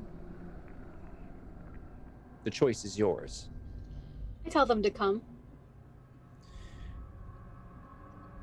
The lighter that you use is a rust-covered thing, but it is filled with grain alcohol that you and the other wild ones have collected, a oily substance that you have filled it with, and you flick the flame twice to signal that it's okay to approach. And sure enough, you see 3 individuals walk out of the wilderness towards you. It is a collection of strange and ragged children about your age. They're in their early and late teens, and they are wholly feral looking. One of them is smaller but heavily muscled and has dyed green hair. They call themselves Maisie. You're not certain why, it's never come up. But they're fairly smart, and they have a tendency to be able to find things very easily. They have been carefully keeping track of the local area and have been keeping a close eye on a group of individuals that have been traveling through the area recently, carrying a large amount of supplies. Next to Maisie is a very broad-shouldered man, a teenager, but he has a faint amount of stubble across his face. He has the broad and open eyes that are dark, and his brown skin tone is very clear and almost glows from beneath it. He is very, very happy looking, and his smile and his broad chin is very accepting of any sort of curiosities that might appear before him. He is very youthful in his action, if not in his appearance. He has a shaved mohawk that has also been dyed, but it is a dark, dark blue. The third individual is a boy younger than the others, named Blue, and he has a bright smile as well and wears an eye patch over one eye. has a large, baggy coat that is far too large for him. And you've spoken to these three and interacted with them in the past. You have shared warmth together and campsites, and you have shared food in the past. But most importantly, you have shared information about the area around you. Maisie steps forward. You need something? I've been keeping my eye around. I wonder, maybe you need something. What do you think I need? I have everything I need right here. You are Olive, yes? Yes? Juniper is away. For now. Good. Juniper is not quite as open to trades. I like Olive much better. Get to the point. I know. There are people, echoes. They travel through this area. They have many things. We have found some of them, killed some of them, and taken some of these things. Would you like to perhaps trade or know where you might find others like these? I guess that wouldn't be bad. I don't know. I have a full pack right here I just got from this old lady. I kicked the body. Good, yes. They were trifling. I've got some upgrades to my weapons, so that's pretty good. Here, you kids can have this. I give her the moonshine. So the kind of broad-faced, larger boy steps forward and takes it and nods, looks at it and puts it into a pack, and then pulls out the pack and shows you a clamshelled VHS tape. Do you trade tapes? What's on that? It is magic. Have you seen these? No. Would you like to watch magic?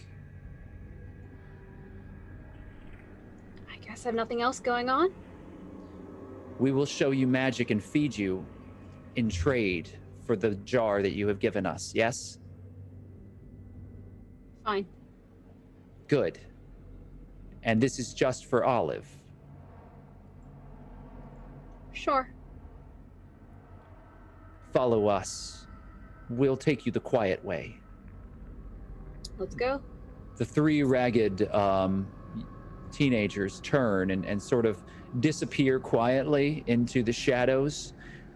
It isn't strange to you, Olive. It's the way that this has always been. Those who were raised after the world ended, those who never knew the world before, those who didn't have the luxury and support of a family or even the protection that the cities of the old world used to provide. They do what they have to survive, but there is a certain feral, wild life to what they do. There is a freedom in it. They do not seem as concerned about the world and about what it is full of. It's the only world that they've known. And you and the other three wild children of this apocalypse work your way quietly through the streets, saying nothing to one another, but communicating the entire time. Making eye contact and using hand signals, you alert each other to potential dangers in the road, to areas that have already been searched. Hand motions guide you to where you're going to go before you even make the turn. And eventually, you find yourself with these other strange children standing on a rail track, surrounded by trees. They lead you forward to a small shack made out of cinder block. There is an iron door, but that door has been pried open. There is blood in the gravel around it. There are bullet holes in the door. Chunks of lead that had been embedded there.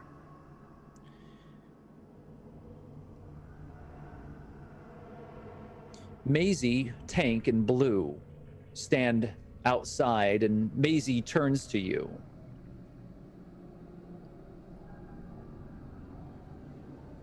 This crib was found. Things went bad. We opened up a can. No one made it out.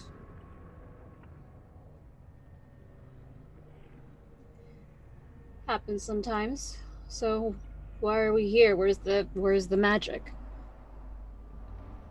It is theirs. We have stolen it. Now, this is ours. Our crib. In here, she motions you forward, and you see the interior of this small cinder block hut has been outfitted with what looks like a cot, a metal bed that has been stretched out, and a series of shelves that have all been picked through.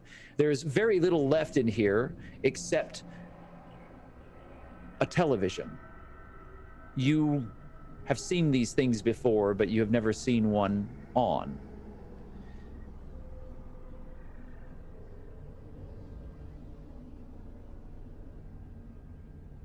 You got this thing working? They showed it to Blue.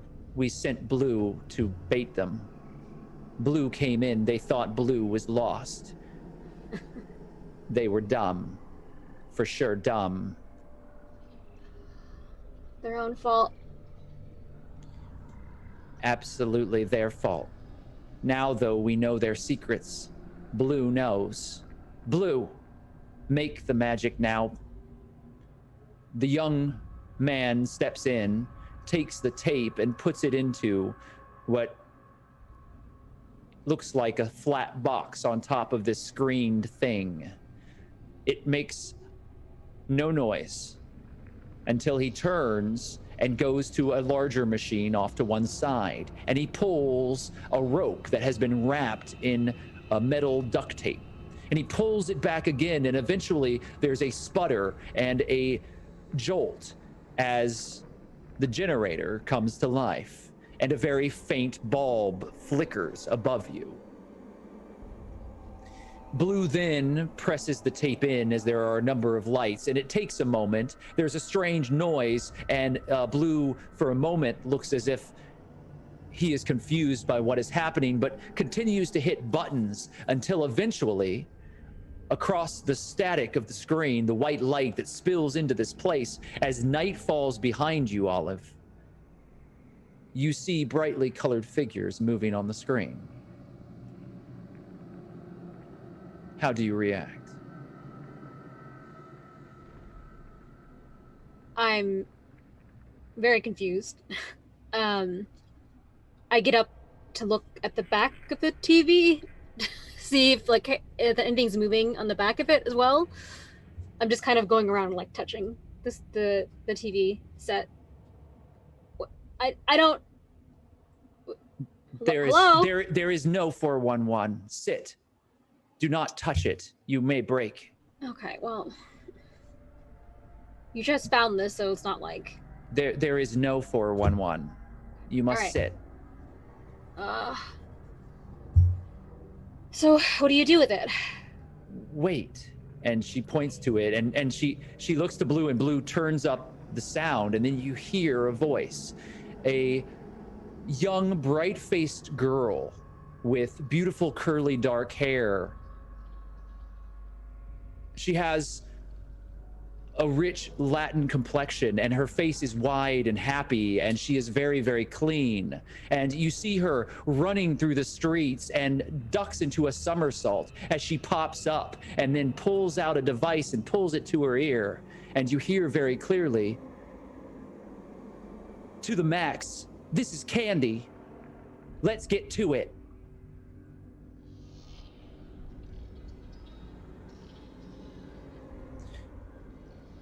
These figures continue to flash across the screen. It seems that this girl is some sort of hero fighting against those that would oppress her. There is a strange laughter that appears behind her, though, outside of what is occurring around her. It is as if she is haunted by the laughter of others.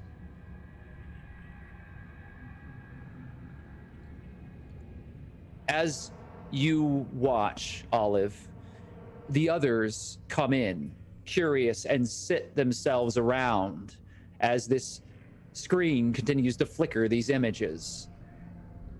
Maisie produces a number of dried meats and some other ground up vegetation that has been put into a bowl, and she gives it to you. Trade. Thanks. For... You gave us the jar. We will give you magic and food. That was the deal. Oh, right. Thought it was just the magic was enough. Is there more of this? Do they have different cribs or somewhere else? These people? They have cribs everywhere. They build them and they hide their things here. But they are fools. They do not step off when they should. They are tripping often, and we take from them much. This is nice. This is easy. Easy, yes. I bet Juniper would actually really like this. I would like for you to make a composure check for me, please, Olive. And I'm going to actually give you 3 black dice of difficulty because you are secure, you're safe, and you find yourself enjoying what is happening here. So you have 5 degrees of failure. Would you like to mitigate that, or would you keep them? I'll keep them. Juniper, it takes a moment. You're covered in blood, and you see faces around you. It's some of the others. You don't remember their names, but there is a flickering image on a television screen. It's changed now. There is magic in front of you. It looks like a drawing that has been brought to life. A magic dog chasing after people, real people, but the dog itself doesn't look real. It is a drawing of a dog, and that drawing is chasing after these men dressed in masks, wearing black and white striped shirts, and they are stealing from this dog, and the dog is chasing after them, trying to get back what was stolen. It is some sort of bowl filled with food, and there are strange symbols appearing on the screen in front of you. What do you do? I look down at my lap. I see there's some food, so I just kind of start eating, relaxing, watching TV. I maybe chat with some other people. I notice I have a pack on me now, and I just assume that Juniper gave it to me at some point, and she's off somewhere else doing something. So I kind of go through it. I find some of the clothing in there, which I know that I don't need. I don't think Juniper needs. So I'm gonna give like a shirt to Blue because he looks like none of his clothes fit. The boy smiles at you, and he kind of scratches under his eye patch and takes the clothes from you. And the other one, the one with green hair, they look at you. They're smaller than the others. You know, Blue does not talk. But if you give Blue these things, what do you wish for trade, Olive? Oh, well, we just got fed. Just saw some cool box magic. Feeling pretty good about stuff, honestly. It's kind of neat. And if there's more of this somewhere, it'd be nice to look at it. You are Juniper. Oh yeah, I'm Juniper. Olive had to step out. That is too bad. Bummer. The other stands up and turns off the TV, and Blue works the rest of it, shuts down the generator, and you know, Blue is clearly very intelligent because he's working these things as if he's been shown how to operate them, and then looks to you.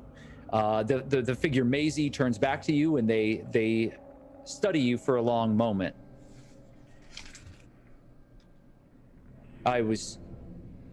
It was my hope that I would ask Olive, but I will ask you.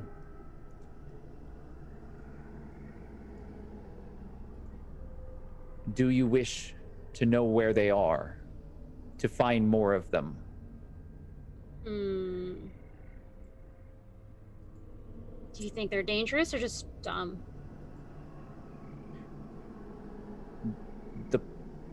The others, the echoes that carry these things, they are very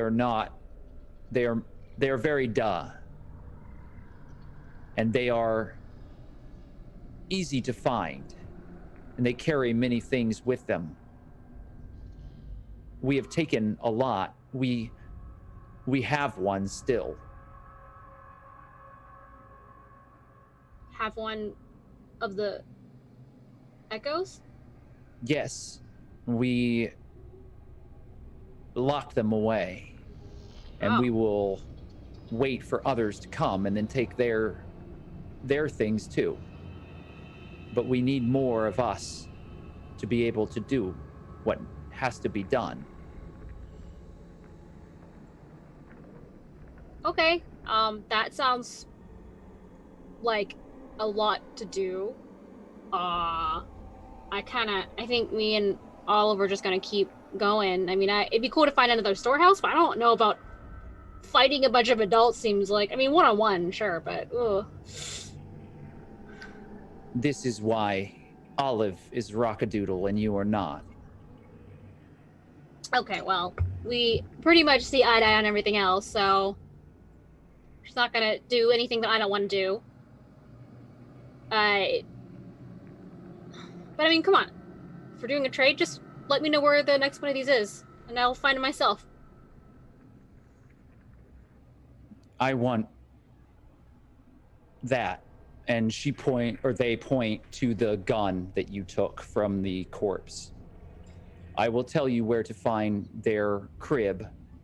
You give me that. I kind of check what's on my body. I still have, I guess, my knife, I have a hand axe, crowbar. Fine. You have know a what? bow, These are... you have your quiver, you have a lot of your things, plus you have the other things that you took from this individual. Right. But just, you'd already given away some of the clothing, and you've given away the moonshine. Yeah. You know what? Fine. These things are allowed anyway, and they're hard to use when there's a bunch of the things around. So here, take it. Here's the cartridges for it too. All right. We have a deal. I will have Blue show you where to go. But if you find others of these, you should not approach. They are dangerous when there are many of the echoes. Okay, well, maybe you shouldn't be trying to lure a bunch more back here at the same time, too. Just... Oh, I am yes, sharp. okay, yep. Mm-hmm. I am sharp. We are tough. We know how to get it done. Well, so do I. We will see if you are to the max. All right, Blue, let's go. Come on, buddy. The small boy kind of stands and gathers up some things and takes a backpack and then stops and turns and grabs the tape and puts the tape back in the case and puts that into his pack and then starts to lead you off onto the road, Juniper. And as you are walking out, you notice off to the side the bodies that you didn't see before. They are other survivors, 3 of them. They're older, all of them. They all have knife wounds on the center of their forehead. And you see very clearly strange writing on some of their clothing. You don't recognize it, but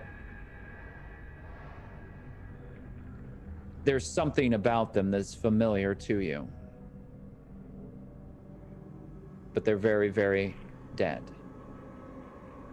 These adults that were killed protecting this place. And you walk down the rail and you walk past the sign that you cannot read. Painted in white. It says yellow brick. And on the ground are a series of painted yellow cinder blocks.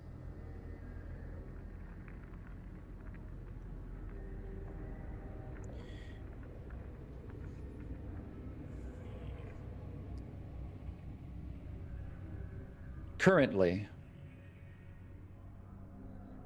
all of you now are with me.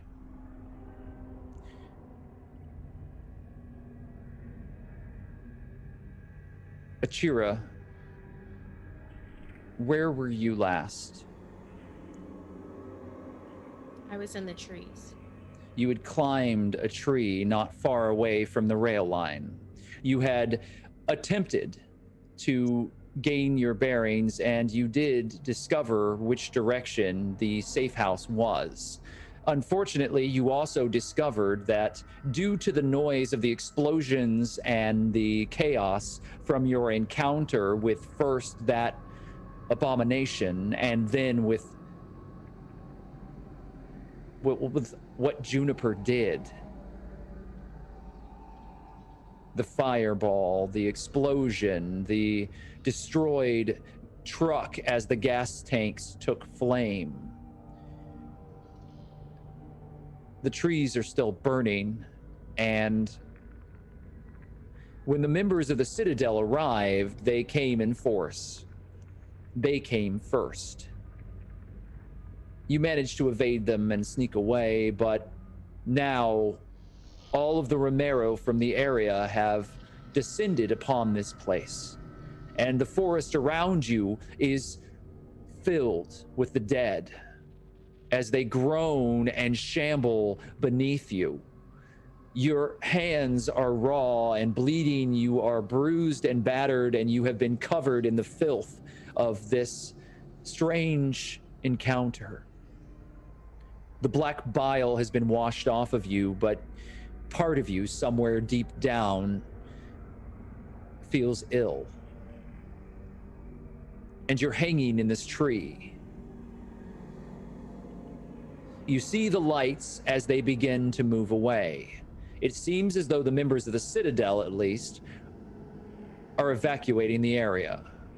You watch as their figures and silhouettes move away from their investigation of the campsite and begin pulling themselves away. You do see from your vantage point, however, one of them has taken your remaining items, the things that were left behind in the camp. You see them carrying an old blanket filled with whatever gear was left behind.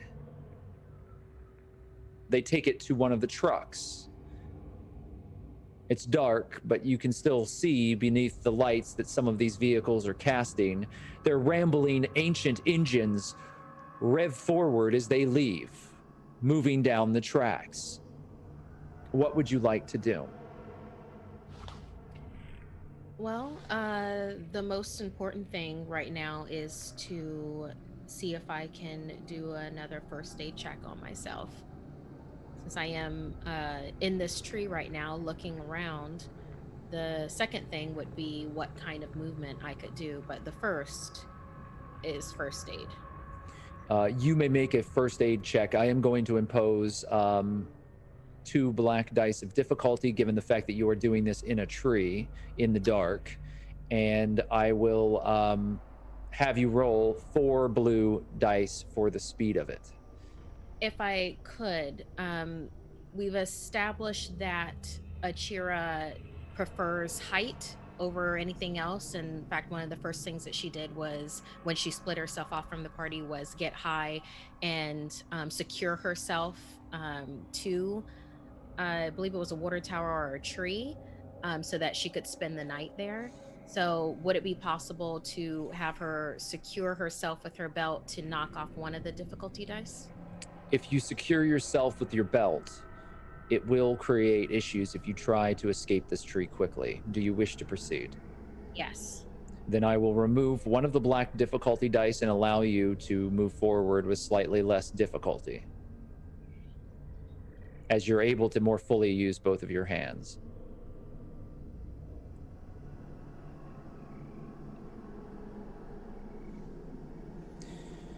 While you're making that roll, Juniper, you are standing in one of the trees yourself. You have also found safety elsewhere on the outskirts of this camp. Across from you, looking at you in the shadows, you can't see his face, but you feel his gaze upon you, is the individual known as Gravedigger. He is an old man who has traveled with you and Achira to try to make your way back to a safe house that you had been guided to by 10-4, the leader of a group known as the Ender's Line. This Gravedigger, or Digger, as he is known, has a certain knowledge of how the dead operate, of how the Romero move in herds, and how they seek food, how they travel, and how they typically act in the wild. He is, according to 10-4, very knowledgeable in things that may help you to discover more about what is happening with the strange dead that have arrived, the powerfully muscled ones that seem to be able to speak. He was wounded badly in the battle. His arm might be broken, but that hasn't prevented him from protecting himself and from making his way up this tree. And through his wounds and through the vacant darkness where you know his face is, you sense that he is looking at you, waiting, hoping that you understand his intention. I would ask for you to make a sense or detect motives roll for me, please.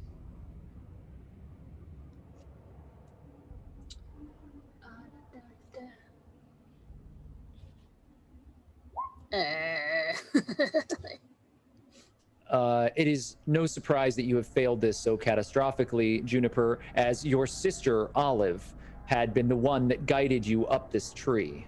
And now you have rediscovered yourself here, and while you recognize Digger, you are confused by everything around you. You have no idea what Digger is hoping to convey to you. Do you wish to do something about your 5 degrees of failure? Yeah, because I would like, Michelle would like Juniper and Digger to make it out of here alive. I'm gonna use 1, 2, 3, 4, 5. I'm gonna use all 6 competency points to get 1 degree of success. That's all I have, and I'm just throwing it in there. All of your competency has been spent, and you have 1 degree of success. Digger is imploring you to remain quiet and to wait. I just I look over. Due to the single success, though, you will be able to keep track of him, and he will continue to communicate with you when he feels that it is safe to once again make a move. You have established this rapport, and it will continue on beyond this moment. We'll come back to you. Achira, I understand your first aid roll was 2 degrees of success, and we re-rolled. It's 1 degree of failure because I forgot to put the difficulty dice on it. I follow. So you have 1 degree of failure. Do you wish to do anything? Yeah, it's actually very important to get this first aid roll. Well, from what I understand, it would be very important for me to get this first aid roll. One of the things that I was thinking for me to secure myself to this tree in this new location, being surrounded by Romeros beneath me, I think that would be extremely hazardous. Is this a location hazard? It is. It has been a location hazard, and you have been operating within it now for a while. But as this is a new session, and the zombies are beneath you, moving in this enormous roiling sea of the dead, I will allow you to claim your location hazard bonus. Okay. In that case, I am going to use everything I can to make this first aid the opposite of a catastrophic failure. All right. Complete miraculous success.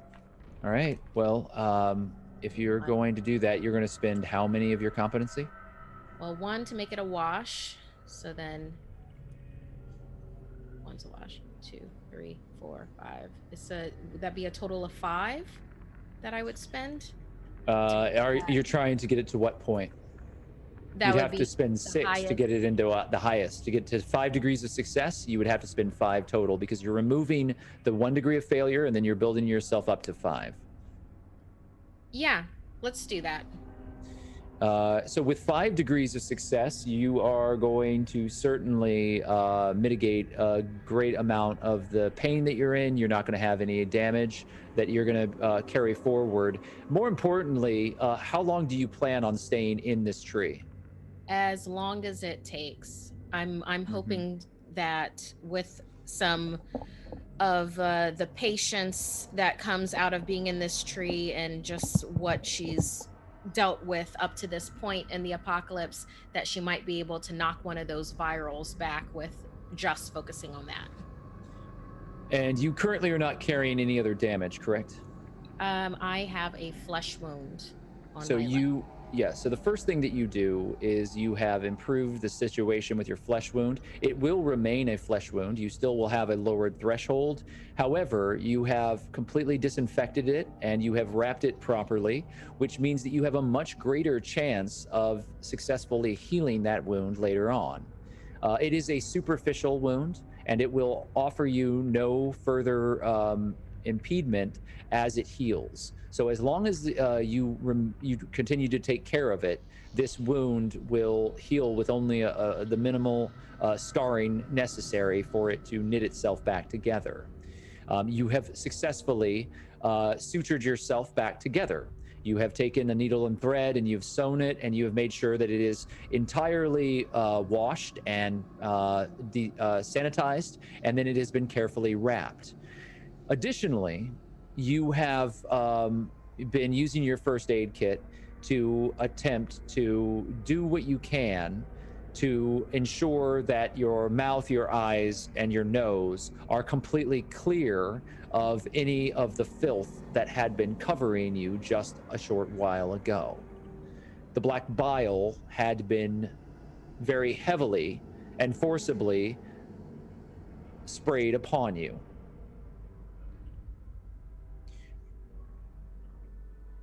In irrigating your eyes and your mouth extensively, you have reduced your viral count by 1, leaving you with a single virus on your virus track. So you should have viral 1. Okay. As it has only been a matter of minutes since this occurred, you have managed to clear that filth from your body in a more thorough way than you were able to in the middle of combat. That said, there is currently nothing you can do to remove that 1 viral that is still on your track. That will require wholly different actions. Meanwhile, Juniper,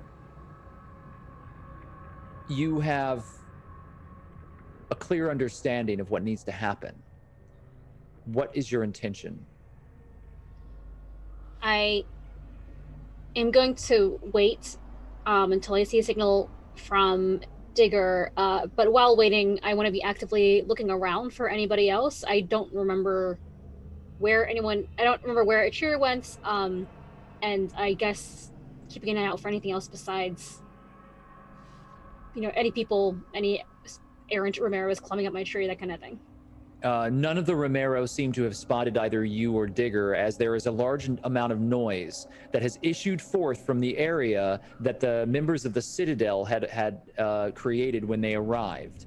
There was the sound of engines and some lights that were very clear to you, Juniper. However, they now seem to have left.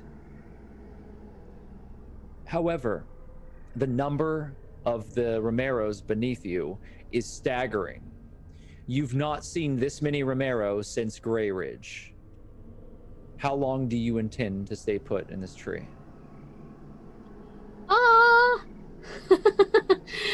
I intend to wait either until Digger gives me a signal to go, or I'm just gonna wait, and I feel like that last success, I would do that. I think if I'm getting tired, I would do something to mitigate that, like slap myself awake, or just, adjust myself. With this clear, we are going to stop operating in terms of rounds. We are going to start discussing hours. If I understand you both correctly, Achira and Juniper, you're going to remain in the tree until it feels like it's safe to descend. Is that correct? Yes. Yeah, that's I don't see any other way than that. So for every hour that passes, I'm going to have you make an endurance check. They are going to become more difficult. The first hour passes. 1 unit of time has expended, and the dead are still roaming here. They seem to be moving towards the sounds that the Citadel had made when they left, but they just keep coming. Whenever a group of Romero leave, more just take its place. And in the first hour, you see no end to the dead. As far as your eyes in this darkness can see, you are surrounded by a sea of roiling corpses. The Romero continue forward, groaning and shuffling as their broken bodies bounce across each other, stumbling forward.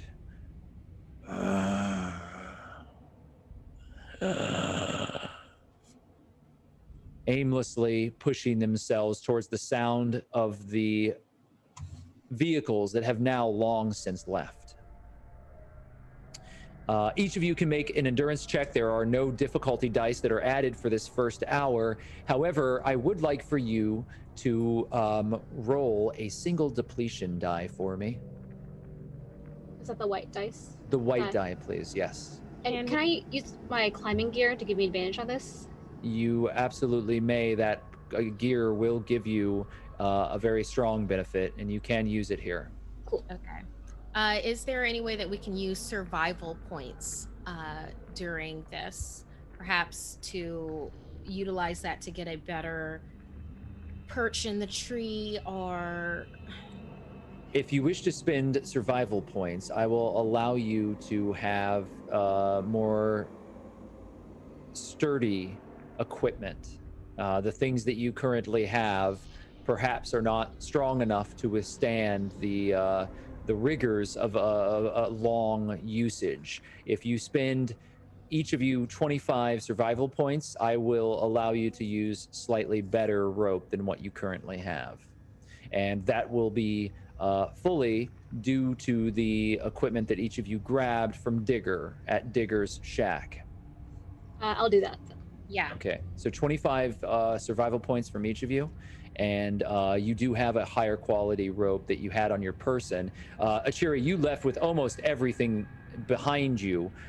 You abandoned your entire pack. With the exception of this rope, the belt, and your side pouches, this is all that you have. Well, the stuff that was in the pack was the stuff that she cared about, like her Pretty in Pink VHS, and some other gear, like her canteen that she had, her poisoned canteen of water, her hand crank flashlight.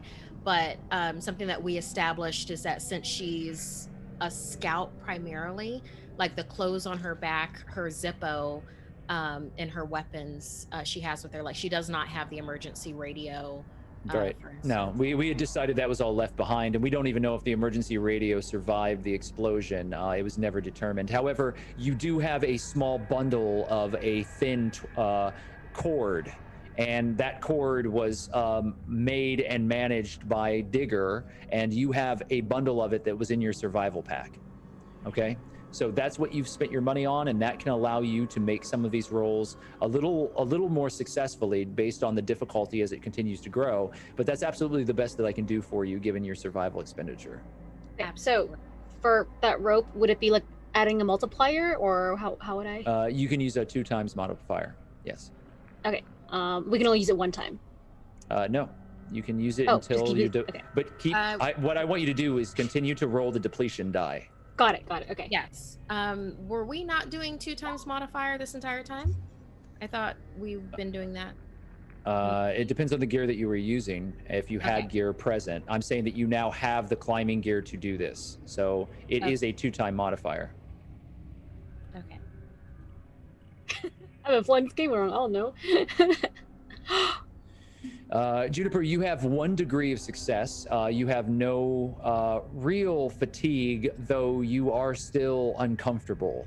And for the first hour, you have very few problems maintaining your perch in the tree.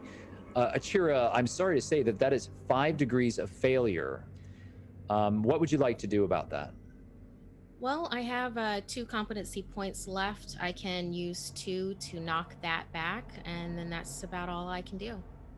All right. So you do manage to remain in the tree after the first hour, but Achira, given your wounds, and it's despite the fact that you have managed to perform a very successful first aid, your flesh wound aches.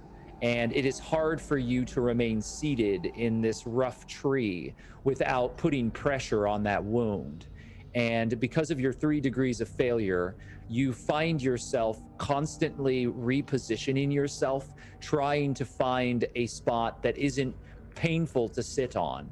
And given that you are constantly moving, you have weakened not only the grip of the belt on the tree, but you are finding yourself fatigued more than you would be. You don't fall, you don't drop out of the tree, you just feel that your seat upon the tree is very precarious, and moving forward, you're going to have an additional difficulty die added to your next roll.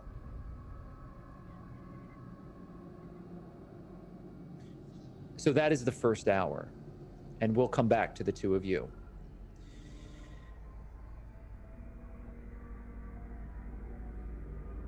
Lampwick, you are praying. You're kneeling on the ground. Your hands are clasped together. And there are other figures around you.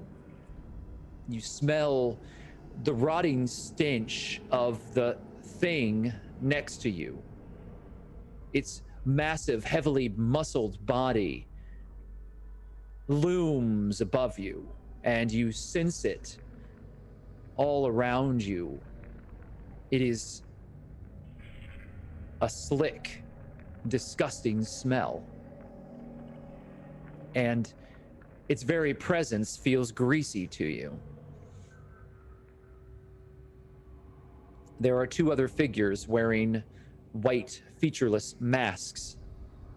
They are wrapped in black cloth. They have hooded coats upon themselves, and every inch of their body is wrapped in black fabric. They also are kneeling and praying alongside you. There is a figure who is standing in front of you. He has identified himself as Brother Noah Hayworth. And you, Lampwick, have made a case for your very redemption. You have pledged yourself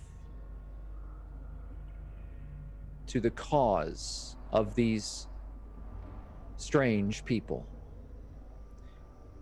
And in celebration and to show you the truth of what it is that they can do, Brother Noah Hayworth, singing in the dark, has reached his hand out and gently stroked the cheek of a Romero who has made no effort to attack or harm this man.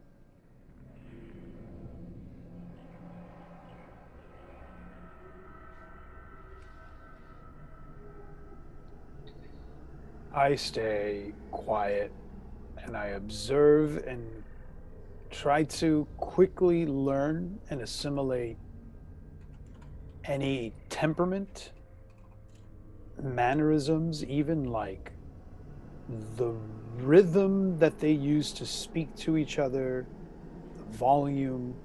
I'm trying to learn as much as I can by observing their behavior. But also, I am absolutely in awe of the fact that this guy can do what he just did. I'd like for you to make a detect motives roll. I'm not going to add any difficulty dice here, Lampwick, but I would ask that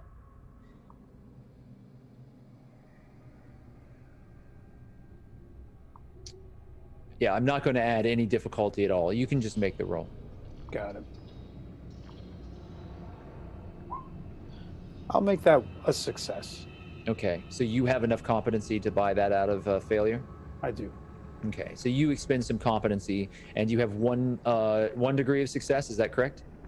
This is detect motives diplomacy. It is, right? So it's going to automatically make that 5 degrees of success? It's going to make it 4. It adds 3. 4. It adds 3. So you have a full success then. This individual before you, this Brother Noah Hayworth, is convinced that you have great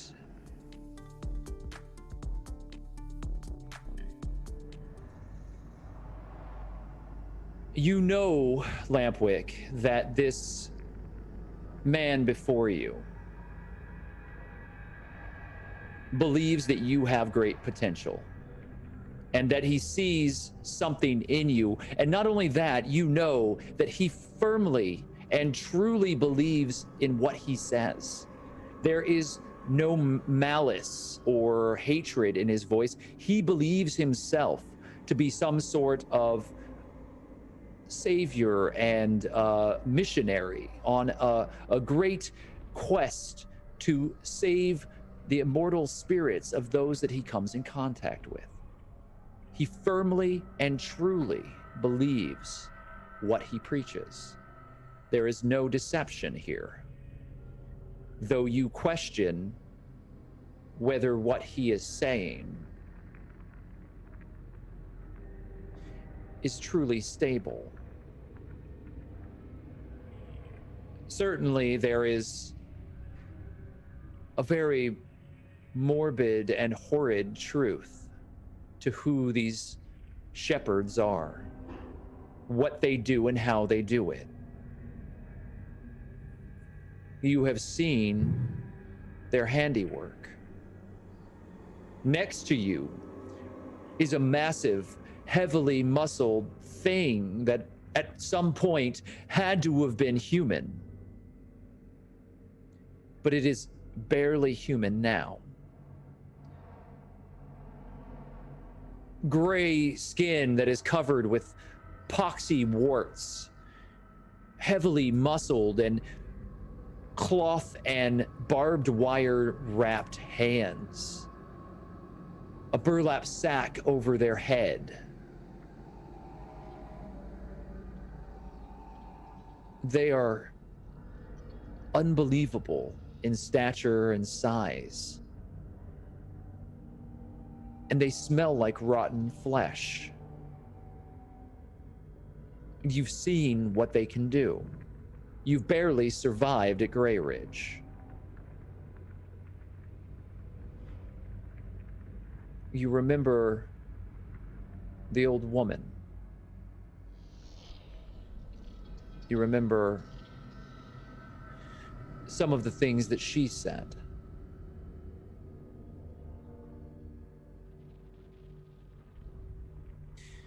Brother Hayworth turns, releasing his hand from the rotten flesh of the Romero, and it just stands there, mindlessly swaying. There are others here too. They are surrounding this tree line. The pit that you had fallen into with Aria Kantos was a trap that was laid for you. This collective of individuals is who pulled you out.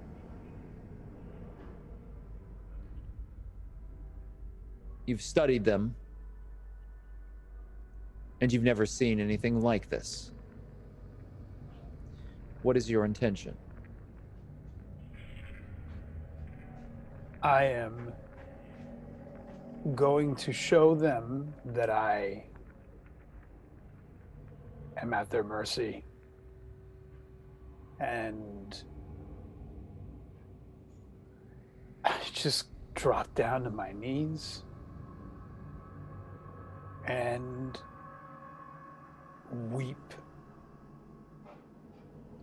and call out for forgiveness. You cry. You have been on your knees praying, but you fall forward. The emotion runs through you. Is this real, Lampwick? Yeah. A torrent. It's desperate. It is a culmination of so much pent up stuff. Some of it probably triggered from things that have little to do with what's happening right now, and a lot of it absolutely relevant based on what's happening right in front of them. A mix of everything.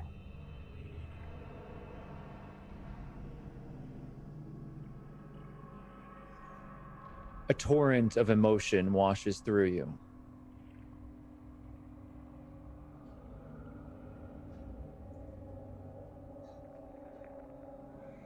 I'd like for you to make an empathy check for me, please. Will this be detect motives? You can choose to make it detect motives if you like. Yeah, I'll go with that. Unless I can somehow finagle a coax out of this. I don't, since you have said that this was genuine, I don't feel like coax would be fair. It's genuine. So go ahead and make that roll for me. There are no dice of difficulty. You have 3 degrees of failure. Do you have anything to spend in competency? I have 2 competency points left. Not enough to make it a success. All right. But do you wish to use those 2 to lessen your failure? Yeah, I'll do that. Your morale is now 3 as you lose 4 morale point. Do you have any coping mechanisms?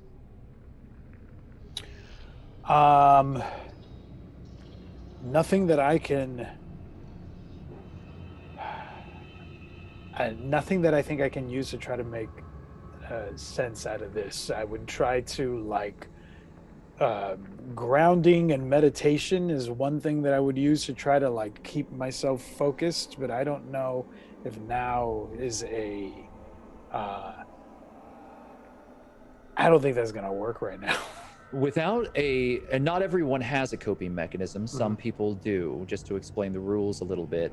And it's a choice that you make in character creation. For instance, if someone is a smoker, perhaps they smoke incessantly when they're stressed out, and it allows you to take a disadvantage rather than a morale loss. Morale loss is very tricky.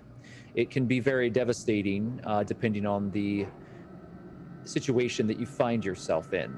But here, Lampwick, given what has happened to you recently and everything that you've been through, your willpower has weakened, and you have been heavily struck by the weight of everything that has occurred. You are mentally exhausted. You feel yourself weakened, perhaps more pliable to the influences of others around you. I need to make a roll myself.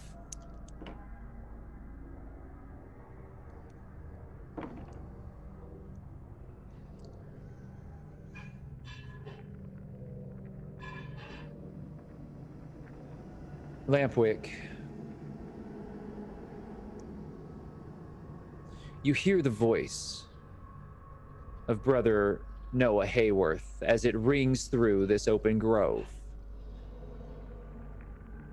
You feel his hand, warm, press against your shoulder. It's impossibly warm. It's very cold out, and he seems to generate heat from within himself. It is comforting, and you feel it on your shoulder as you continue to uncontrollably sob there on the ground. You hear his voice. Now, Brother Lampwick, sorrow has its place. The failures of a life of sin are many. It is a jagged road that we must pull ourselves across. We are but the clay that is shaped by the prophet Malachi. The flesh given birth. We will teach you, my son. You will rise from the ashes of the man that you were. And that silver-forked devil's tongue will become a weapon that Malachi will wield. And in wielding it, your sins will be brushed aside by the pure light of the deeds that you will do. Your actions now, once you are reborn, once you step into this world and bring forth the word of truth upon these dark, abysmal, apocalyptic lands, we will take you home, my son. We will give you hope and purpose, and everything that you have lost will be found anew, awaiting you in the glory of the life thereafter. For we do not fear in the valley of evil. The dead shall not pass without their own reckoning. All shall find judgment in this place. And if you wield the holy sword, you will find yourself cleansed of all that troubles you.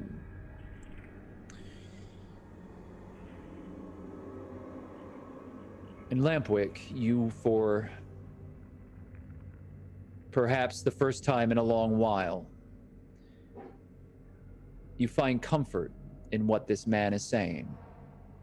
What Brother Noah Hayworth has said resonates deeply within you, and given your weakened morale and your exhausted physical state,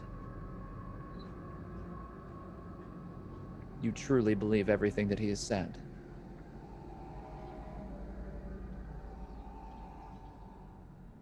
But there is always a cost. No one pulls themselves from Satan's grasp without proving themselves anew, without being baptized by the fire. What will you have me do? Are you prepared? Yeah.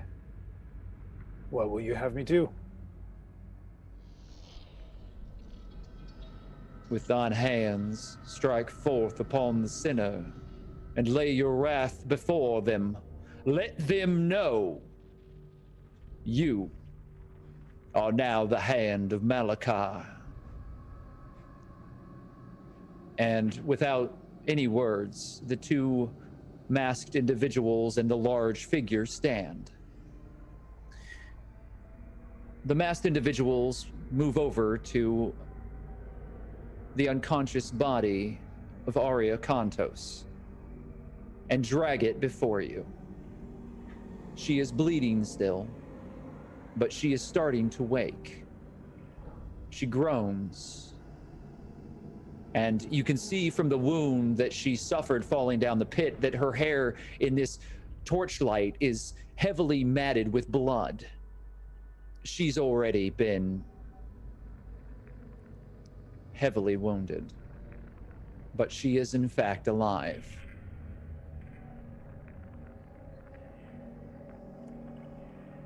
Brother Hayworth reaches his hand out, and one of the masked figures produces a machete. He takes it, and he kneels by Aria's body, eye to eye with you, and gives you the machete. He places his hand upon Aria's forehead.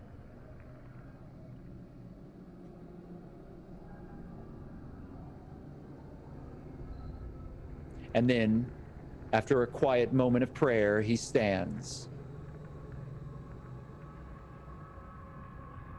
Show her your mercy, Brother Lampwick.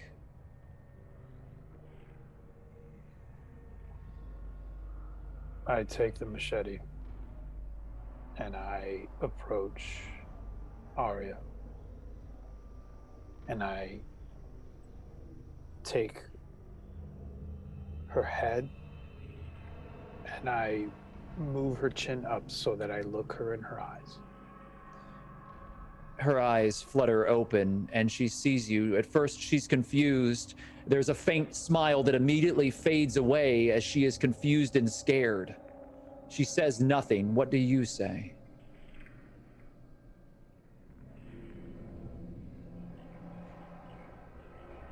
You are forgiven.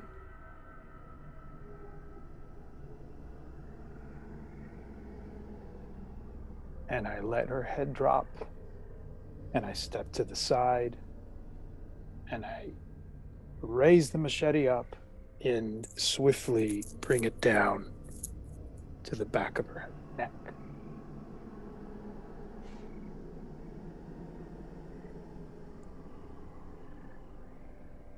And that is where we are going to end our session tonight.